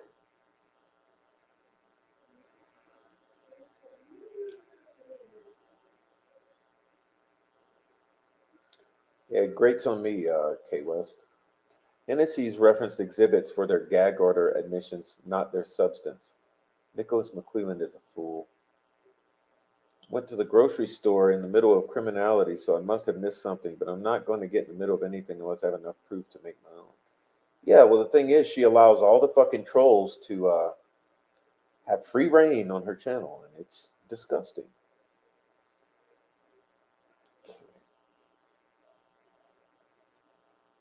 Shane Evans is pagan.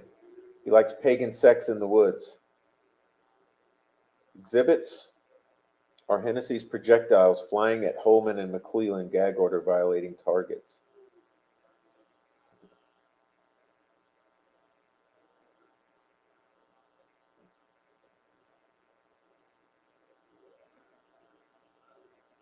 Yeah, you like the way the Dropbox got mentioned here? The pagan Dropbox, right? Hey, welcome in, Sherlock Kendra. Sherlock Kendra, welcome in. Frenchie says, there used to be parties and bonfires with drugs and alcohol and lots of sex with teenage girls. Ask Clayton Miller. Hey, well, thank you, Frenchie6290. Frenchie6290 says, ask Clayton Miller. Whoa, hey, ACB, welcome in, ACB. Welcome in, ACB. Is Clayton related to Thomas Miller, Frenchie?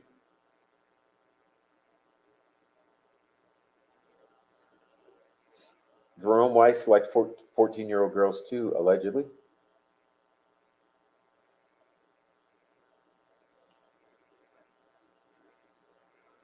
Wow.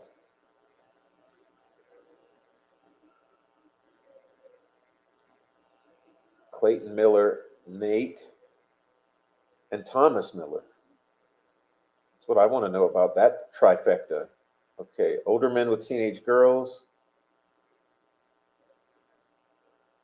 Just got home, feel like I'm missing everything. Welcome in, Peace. French is bringing the flamethrower tonight. I'm afraid to repeat some of that. Hey, Peace. Yeah, welcome in, Peace. And Digital. The whole town is a cesspool. It's because there's nothing else to do. Yeah, but you know what meth sex is, right? You know what meth sex is. It's a big homosexual thing. It's a gay community thing. Bingo, exactly right. Evidence label is law enforcement. It would have to be. Yeah, remember that? They covered that. We've been saying these things for the last couple years, Digital. Hey, welcome in, Sonia. Sonia, welcome in. Thanks for coming in.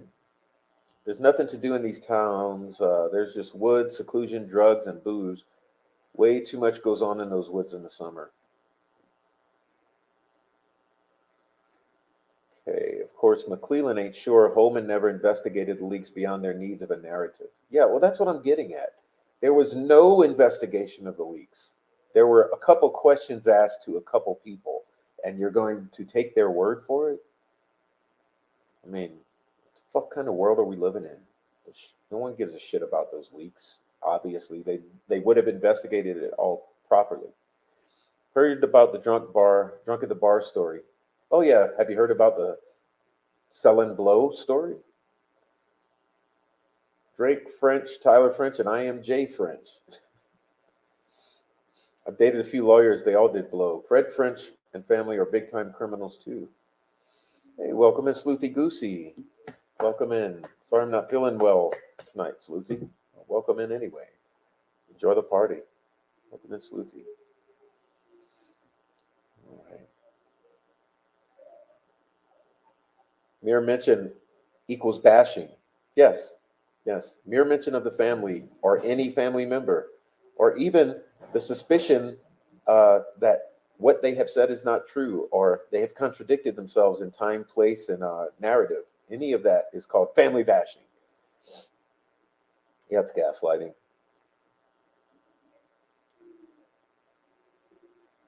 Okay.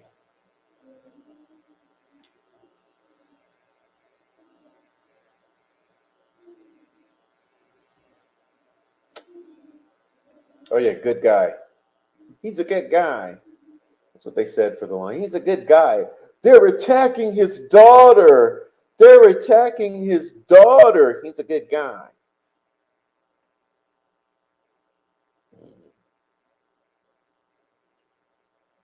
Mark Robert Cohen obviously sold the pictures. I mean, hello. Yes, I can't wait for the transcript. So what we're going to have to do is wait till the defense gets them and then shares them, because otherwise they want over $2,000 a piece for the fucking transcript. And Davis is the man who did the drywall and paint in Libby's room. Pardon me?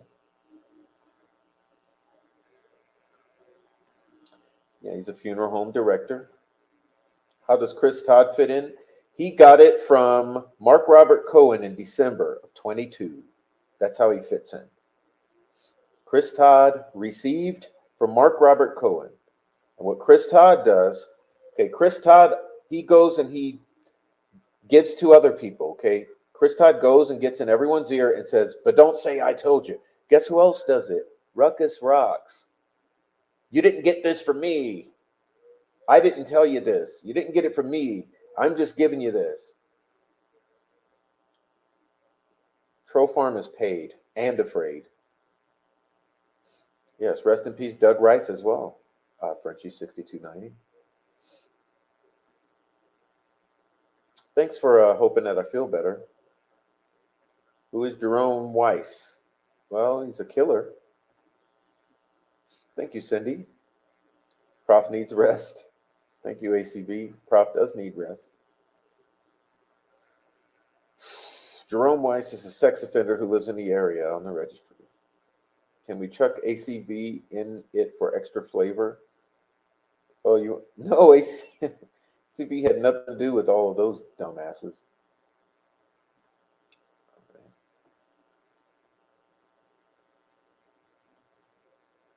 Oh gosh. Okay, Digital says diamonds is for Abby and Libby.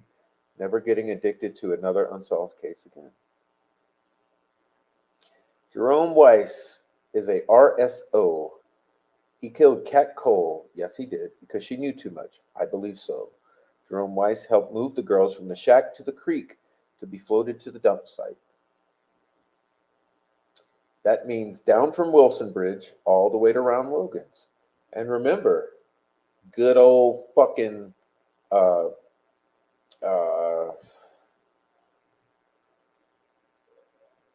or what's his name? Well, I'm not feeling well. Sorry about that. Guy that worked at Subaru. Okay, the guy that worked at Subaru. Hey, if you guys don't know, there were some real fucking scumbags that worked at Subaru in 2017. Bad guys worked at Subaru. Okay,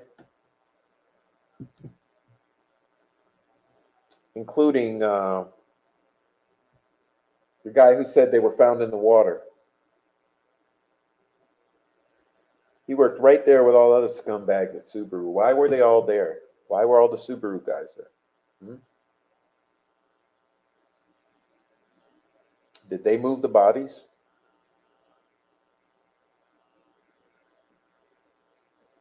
Hey, Carol coming in swinging the saloon door open. Welcome in, Carol. Welcome in, Carol. It's the Wild Wild West over here. What up, bitches? More of a siphoning than a leak with Westerman.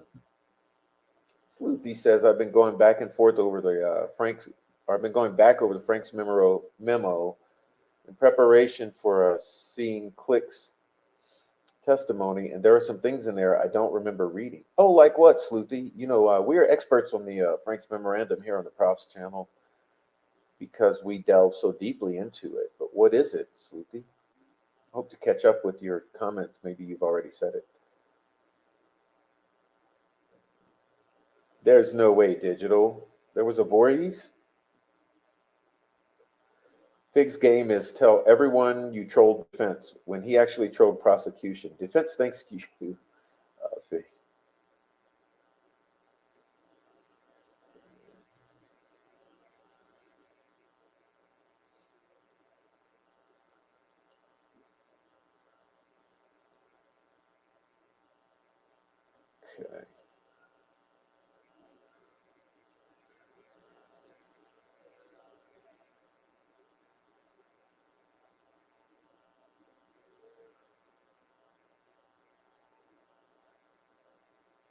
Or did Fig get sucked in because he is family of a victim of violent crime? Then his ego took over. No, no, no.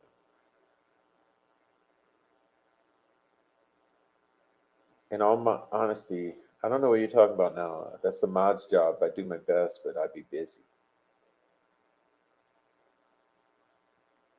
Ooh. Becky Patty is the wizard of trolls. It's the Patty Troll Farm. It's the Patty family troll farm that we are dealing with daily. Digital, I'm not positive about the Abbott Voorhees thing.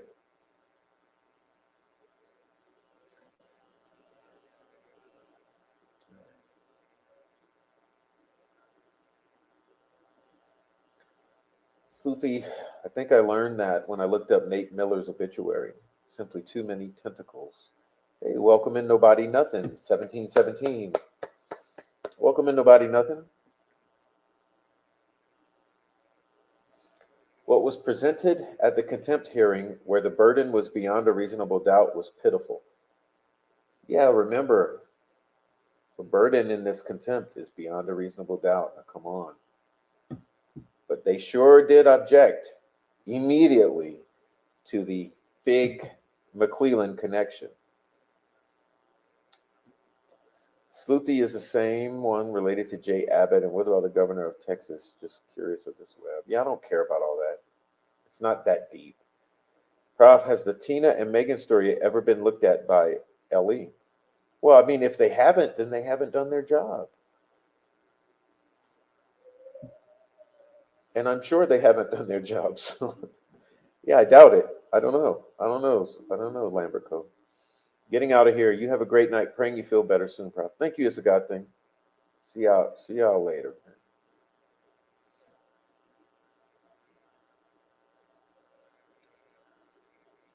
Okay. Chris Todd looking for a way to make money off the story like a movie. He goes from story to story. He thinks he's Columbo. Yeah, well, I mean, I'm sure he's working on writing a book to be turned into a script so he could make money off of the fucking Delphi murders. Has anyone ever tracked down an obituary for Shane's ex-girlfriend that was found hanging in the park? What? I have no clue that ever was a thing, Digital. Damn. Well, now I want to know about that. Okay. Supposedly the FBI has evidence for Megan Allen, says Frenchie. Local LE purposely ignored Tina Rodell and Megan. Some speculate law enforcement threatened them. Yeah, well, that par for the course, isn't it, French? Par for the fucking course.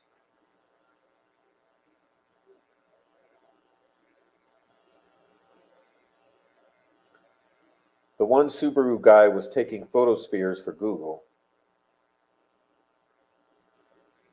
Okay.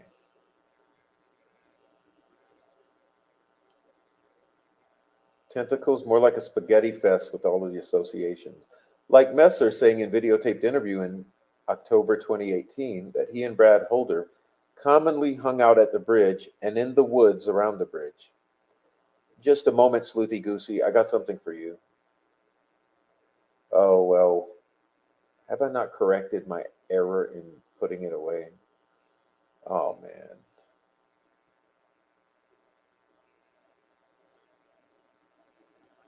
Oh, well, let's find it. It's worth it.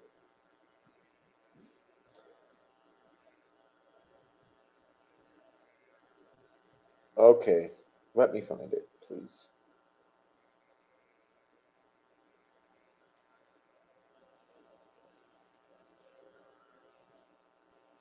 Okay, I'm just not in a well enough condition to find it. Okay. So it was going to be a party horn. Boop, boop. That's for you, Sleuzy. Wow. Ellie ignored that Megan said she stuck someone.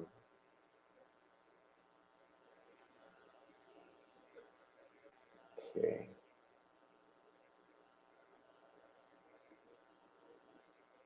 Sonia said, we're allowed to question the family here. Yeah, well, I mean, free speech. We are allowed to speak freely and communicate with each other here. Julian Powell also drove the same make and model car that Greeno said he was riding in on the 13th at the bridge around 3 p.m. Hey, Amy's putting up my artwork site here, profpixels.com. And buy me a coffee, the Prof's crew. Please contribute to the channel, help us out. Investigations, when they show up, they know everyone's pet's names included. They're not a joke. Facts and no fiction. Oh, gosh. I'm not feeling well, guys. Okay.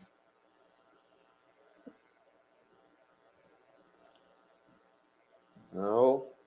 ACB says digital. Her name was Maria G. Villagrana.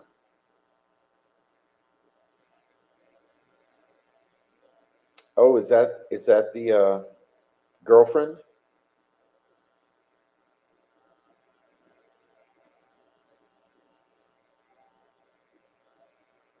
Wow. They don't investigate anything exculpatory. Heck, they can't even keep what they have.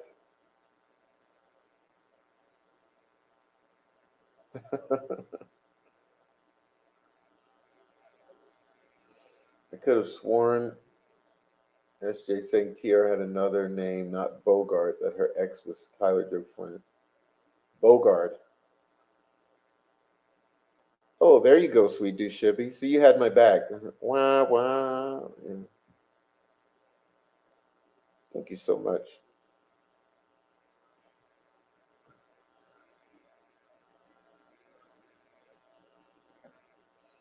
Can anyone think of a past retard correction officer that is wanted or needed for anything? I can't think or know of any use an ex-correction officer claimed to be a real LE. You mean Ruckus Rocks? All right. Okay.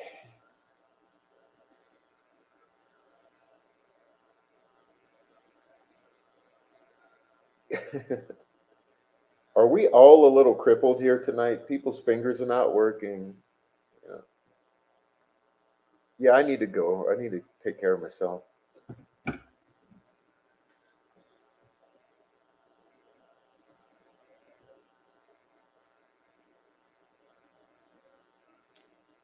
No, he meant retarded. He meant retarded. They investigation facts. They are very much active. Okay. Good night, Sonia. Good night. It's 3 a.m. Whoa. Oh, you're much later than I am. Good night. Yeah, everyone's feeling sick tonight. Broken fingers, hurt arms. Greeno was the best phony baloney bounty hunter in Indiana.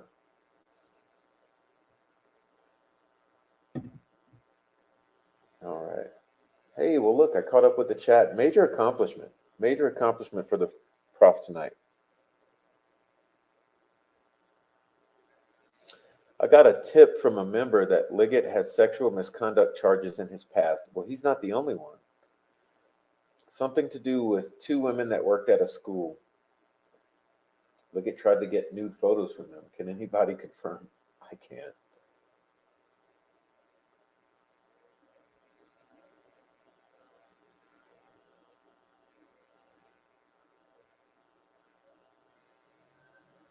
Well, that's quite a note to go out on, but good night, Bobby Smith. Good night.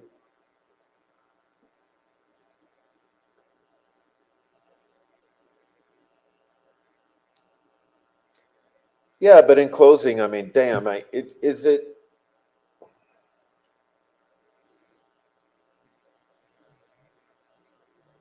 just not obvious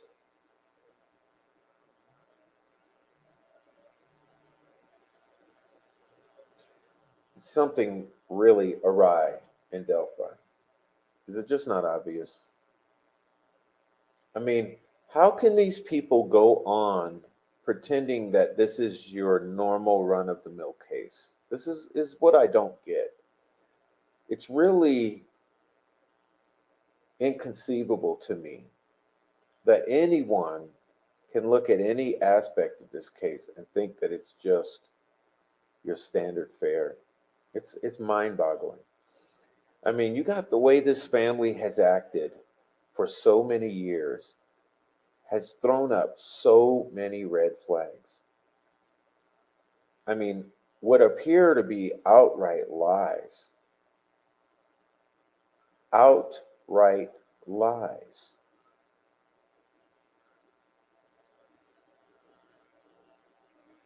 Compiled on that is the bizarre body language, the contradictions, the things that don't make any sense, and the stories changing. I mean, just something as simple as like the clothes that Libby had on. How are we 7 years later, all of a sudden, like it's nothing? Just like, oh, well, it's just nothing. Now she's in different clothes.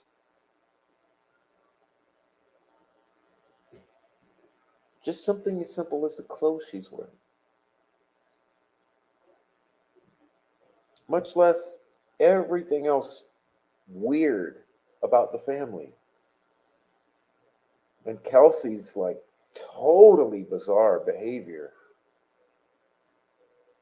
and all of that. Then you got this case against Richard Allen. You look at the case against Richard Allen. What the fuck? You've lost all kind of stuff that you should be holding.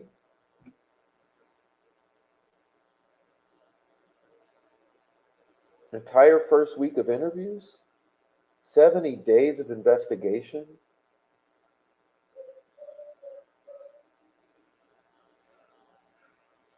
You got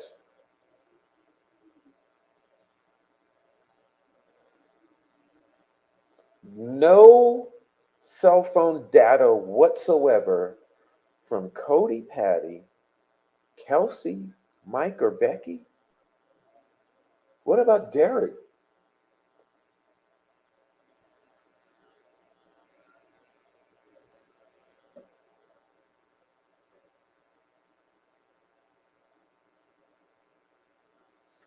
You got family members early on saying that these girls were found dead in a shack.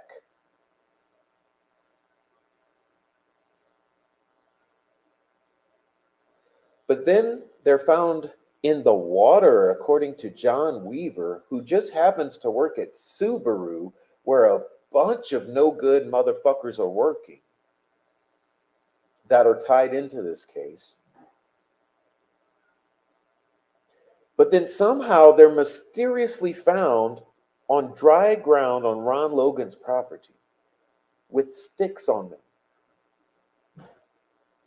You got David Erskine taking photos of the bodies, spreading them around early on.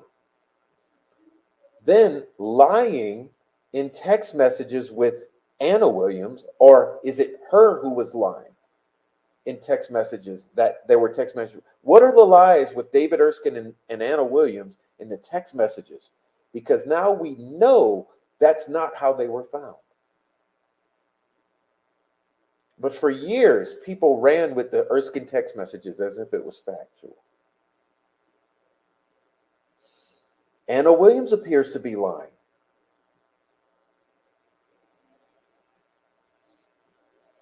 The entire ISP at this point appears to be lying.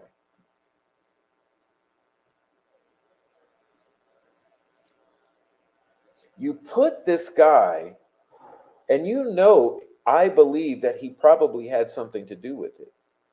But still, you put him in a prison with Odinus guarding him, threatening to kill his wife and his family.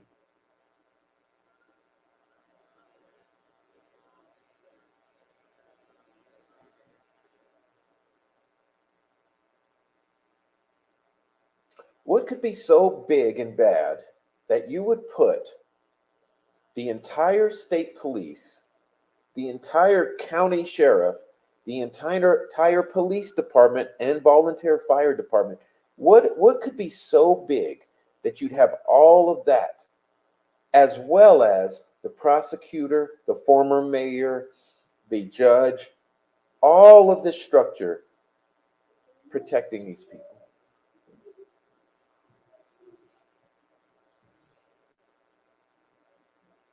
This is why I'm sick of discussing this case.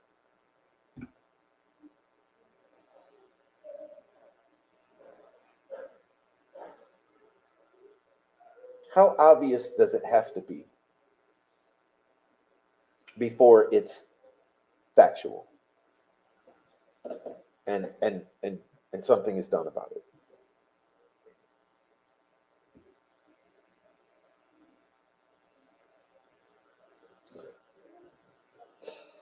Gray Hughes.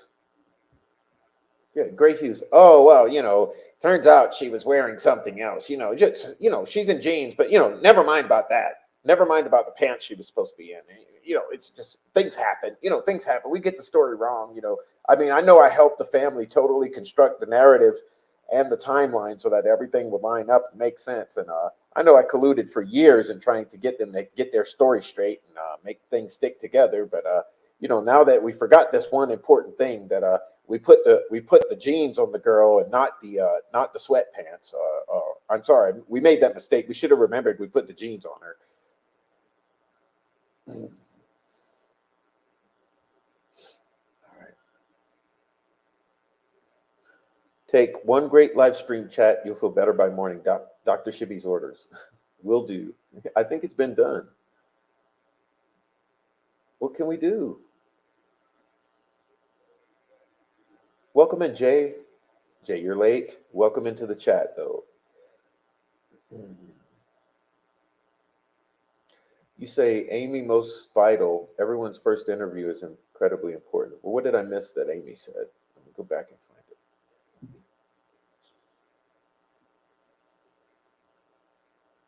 I don't know. I can't find it.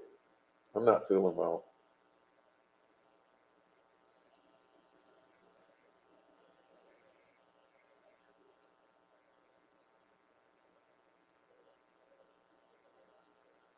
Can't find it, but it's a good one anyway.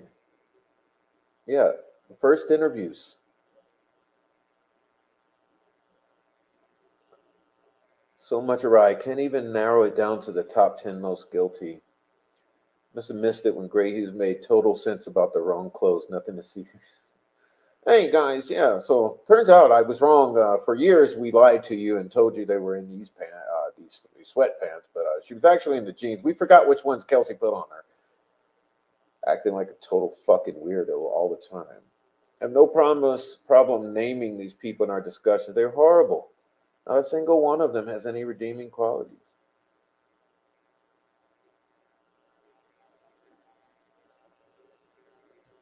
Yeah, were those girls going to meet someone or not? Yeah, it's been weird. Welcome in. It's been weird from day one. The LE, the Carroll County Sheriff's Office, is the most horrible, vile, and corrupt gang.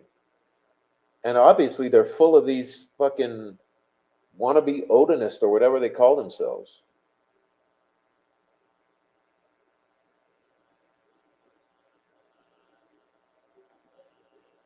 Wasn't it also said at one time that the girls had texted back their juvenile witness friends that they were also headed to the park? The guy who asked if the bodies were found in the water minutes later The bodies were found? Yeah. Yeah. Like I just said his name. That guy. I know people react differently to trauma, but this family has consistently reacted oddly because it's not reacting, it's acting. I mean, right after the raid, they brought the boots in a clear plastic bag for everybody to see who it was walking into that department. Anna Williams' bizarre remarks, someone is going to be in trouble. Really? A joke? Your daughter has been missing for 6 hours.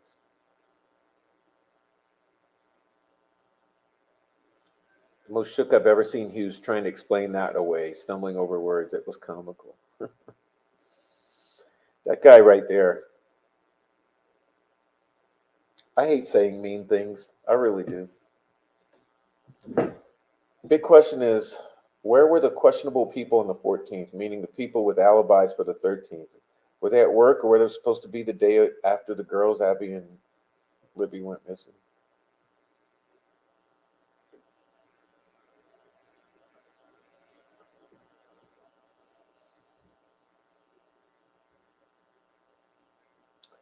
It is factual. Facts don't need to be authorized. It can't be authorized by the corrupt. Something that would tie you to a quadruple murder, first Flora, then Delphi. They would lie about this to the bitter end. All of them. How can it be all of them?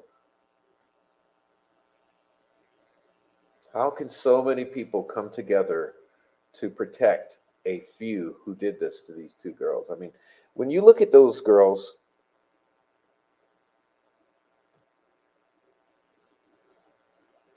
guys, the thing is, it didn't take 100 people to kill these two girls. It didn't take 100 people. Why is it taking over 100 people to cover them up?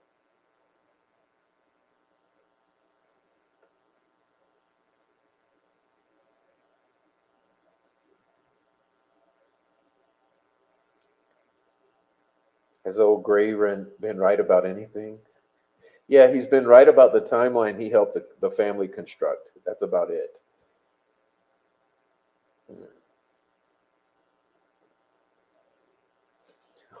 He's right. The girls were murdered. Why did law enforcement have lie detector done on Brad Holder and Patrick Westfall if they were not suspects? McClellan now tries to say it's insignificant, no loss by deleting the records. Go will back him and refuse Rosie and Baldwin the evidence. Yeah, that's what I'm saying.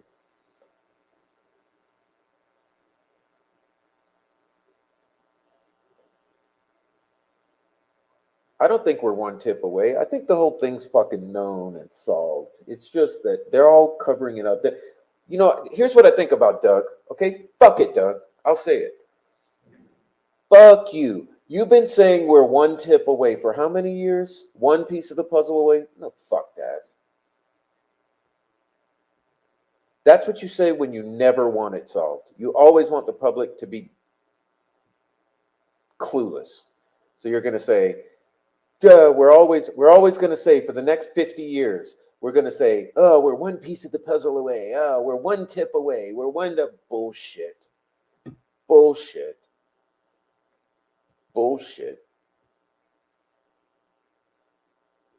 There's no fucking piece of the puzzle left to this story.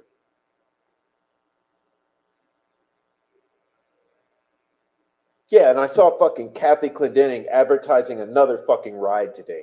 It's like, how much grifting are they going to do over this murder? They're charging $30 a ticket for the fucking ride now. How many thousand bikers are going to show up for that? How much money is going to be made? The 1,000 shows up. That's $30,000. How many beans and rice plates are they going to sell for $30,000? I mean, they're going to make like a truckload of beans and rice. What does that cost? $500?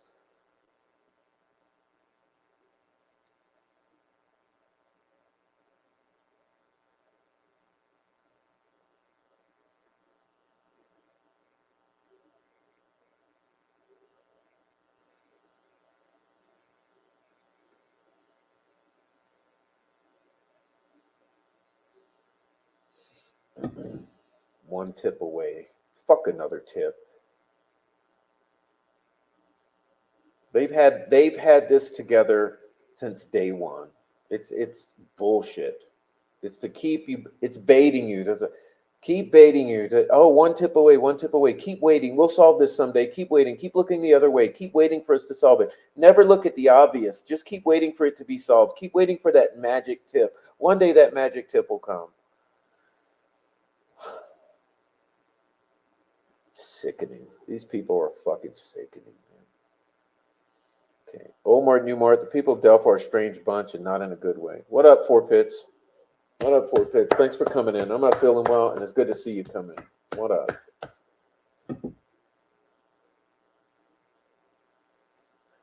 Well, they didn't follow up on the ones they got, so did he know exactly what tip he was looking for, or did you rile me, Cindy? I don't think you riled me. I just got pissed because I'm like, my stomach hurts and I want to go lay down. But yeah, just fucking one tip away.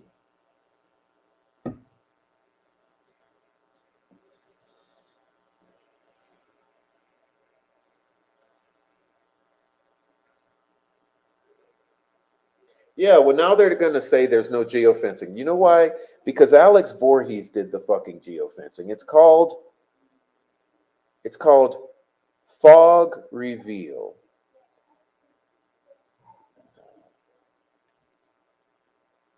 Research it. Holman's beans and Frankie's wieners, $33 a bowl. Yeah, 33, right?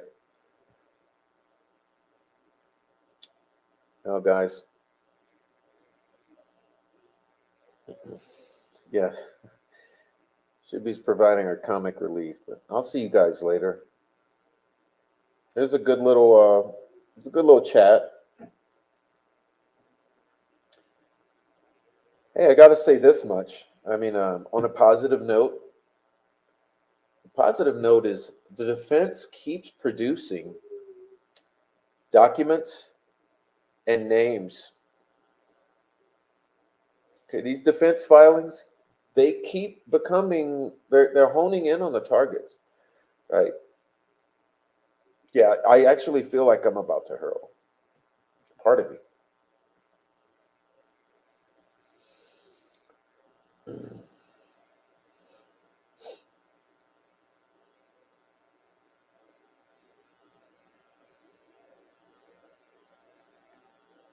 We're still live. We're getting off though. I'm done.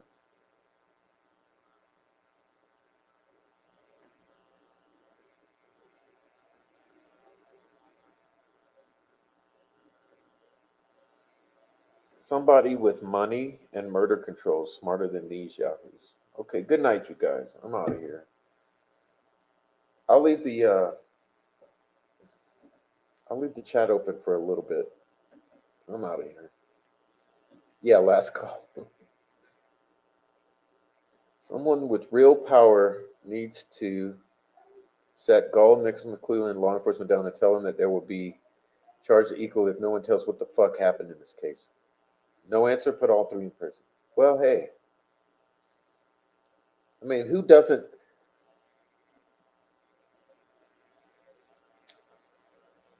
Should the FBI be taking over this case? I think everyone would agree yes, except the troll farm. Okay? Everyone except the troll farm would say the FBI should be taking over this case.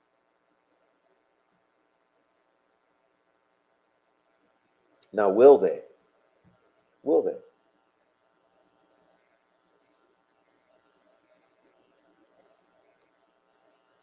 Exactly, Marianne. Where's the FBI? Yeah, one tip away. Never mind the 70 days and 1,000 tips and first week of interviews and all the fucking family's phones and all the other shit. Never mind everything that we haven't looked at. One tip away.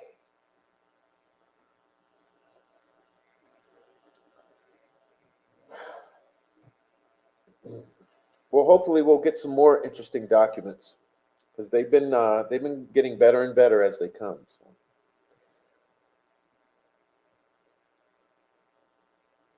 We will be anxiously awaiting further developments. And thanks everyone for being here. I really do appreciate all of you coming in tonight. Feel like shit. Oh, if you're on the replay, please leave a comment in the comment section. Please hit like. And please hit the donation pathways or the support pathways. We got donations you can send. You can buy artwork, buy merchandise. You can buy me a coffee. You can do all of that stuff. But please help the channel out in whatever way you see fit if you're watching the replay as well. So I know that all of our chat members, our channel members, my friends will appreciate it, and so will I. And we thank you, and we'll see you later. Good night.